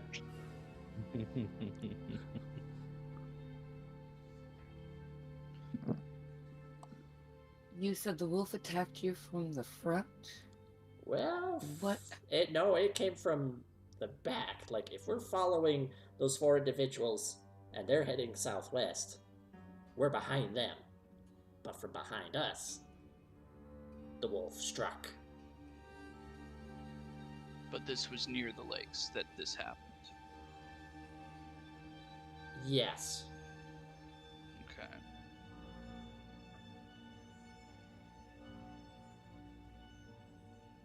Did you run from it, or did it finally leave you alone? And if it left you alone, where did it head?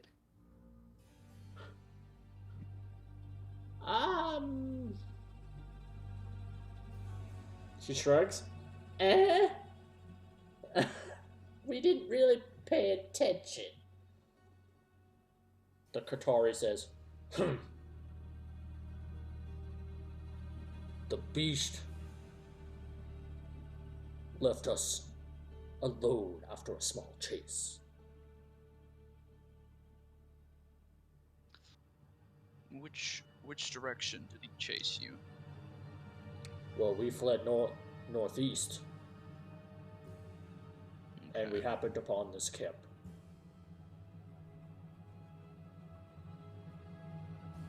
Well, if no one else has any questions of you, from our group, I'm willing to offer you a deal.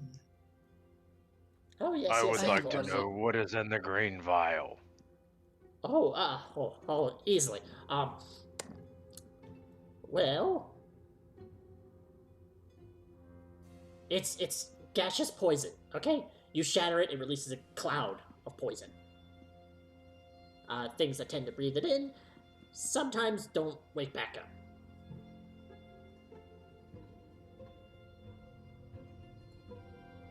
Charming.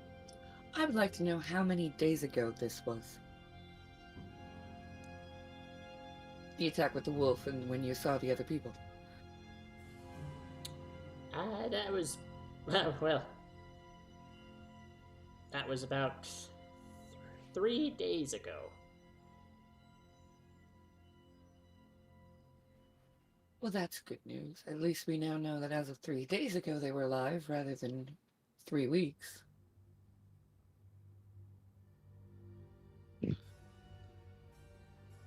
How about we send these good-for-nothings on their way to their disappointed employer and let him sort them out? We have work to do. Not just yet. That's the deal I'm going to make with them.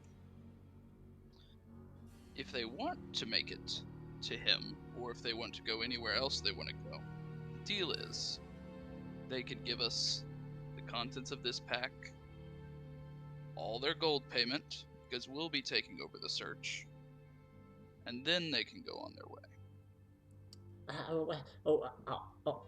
All of it? Oh yes, each of you needs to hand over the 3 handfuls that you each got. Well, you see, I'm the only one who had 3 handfuls. Well, you already told me that you paid them, so whatever they got will also be required for your departure. But we get to keep rations, right? Do we get to keep our food? Yeah, I don't need your food. We'll find food for our Okay. own. Okay. Most You see, importantly, you get to you keep see, your life. the Qatari,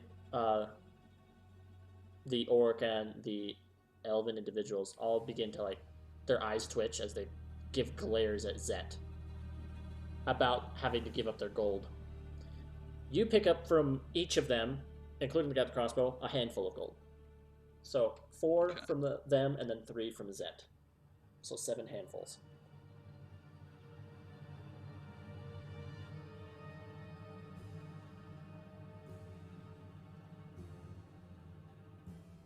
Are you keeping track of that? Yeah. You remember that if you fully fill up that handful, you mark 1 of the next one up. Okay. So, like, what is it, bags? 1 bag, 2 handfuls. So you're at 1 bag and 2 handfuls. And then plus you're starting, so 3 handfuls, right? Mm-hmm. Now, of course, that included the contents of this particular pack, so this poison vial will be coming with us, and whatever this fused mechanism is. Oh, well, they're called boom booms. Special things that come from Bezos. Gotcha. How do they work? Well, you light the fuse, you throw this at something you don't want there to be there anymore, like a critter, and boom, the critter and maybe some of the surroundings is no more.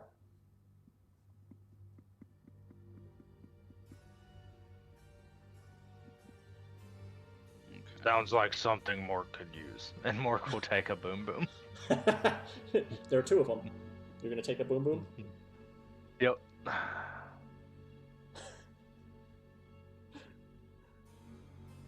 And in fact, it just has a big word that says "Boom" by Bezos. Well, on that note, having gotten their handfuls and keeping this pack and its contents, I see no reason that you can't scurry along to wherever you wish to hide from that wizard. Oh, yeah. Thank you, thank you. Thank you. He looks like he's like bowing and he's holding his hands in like a prayer to you. Like, yes, thank you. You said there was something fishy about the food, right? Oh, you just want Like it's I think it was just overcooked or overcooked. something.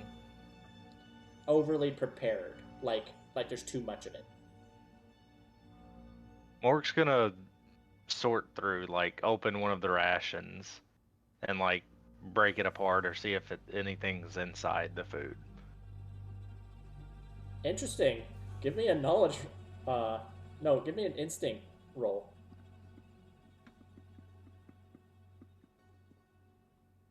Record releases Zed. I'll spend a hope on this because I'm full up. So I'm gonna roll a d6 as well.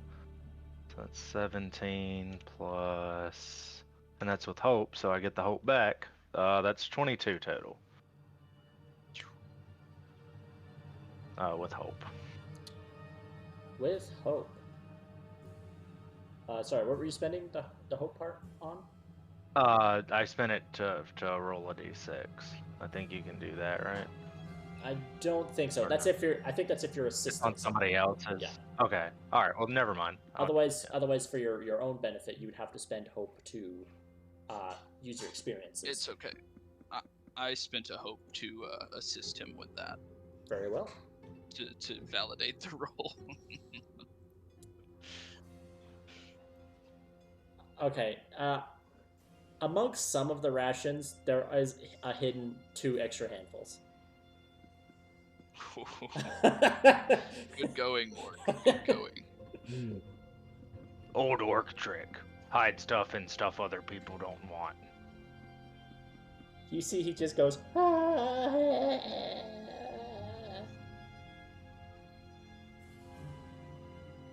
Okay. Thank you for letting me live.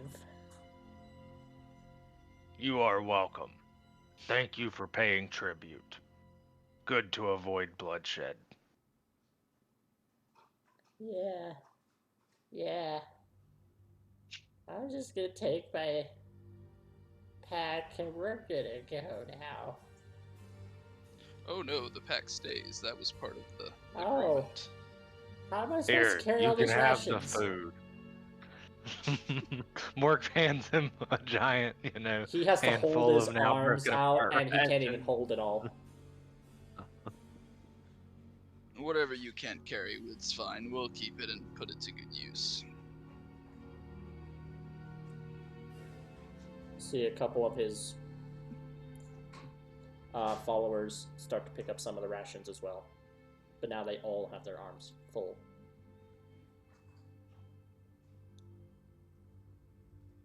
The Qatari especially gives especially Mork and I always keep mispronouncing it. Is it Lyre or Lyra? Both work. Well, he gives officially it's Lyre, but Lyre also works. Lyre. He gives Lyre and Mork like an angry expression. Lyra, can I have that sword? I walk over to Mork, and the wings sort of fold back in and disappear, and my cloak comes back, and then I hand Mork the greatsword. All right. Is there anything special about this greatsword? Because Mork's thinking about grabbing a string and tying it to the Qatari's back to give him back his weapon. I mean, that you know of. Okay. Nothing that you know of, unless you want to make a check for it. Yeah. Tell me if it's of good orc make. Knowledge, I suppose. Yeah. That makes sense. Yeah. Flash roll 2d12 minus 1. Definitely a child of New York City. This is definitely orcish make. Good orc weapon. Would be a shame to take from you before you have used it. Now I will tie it to his back since his arms are full of food. Oh, you're tying it to the Qatari's back? Yeah.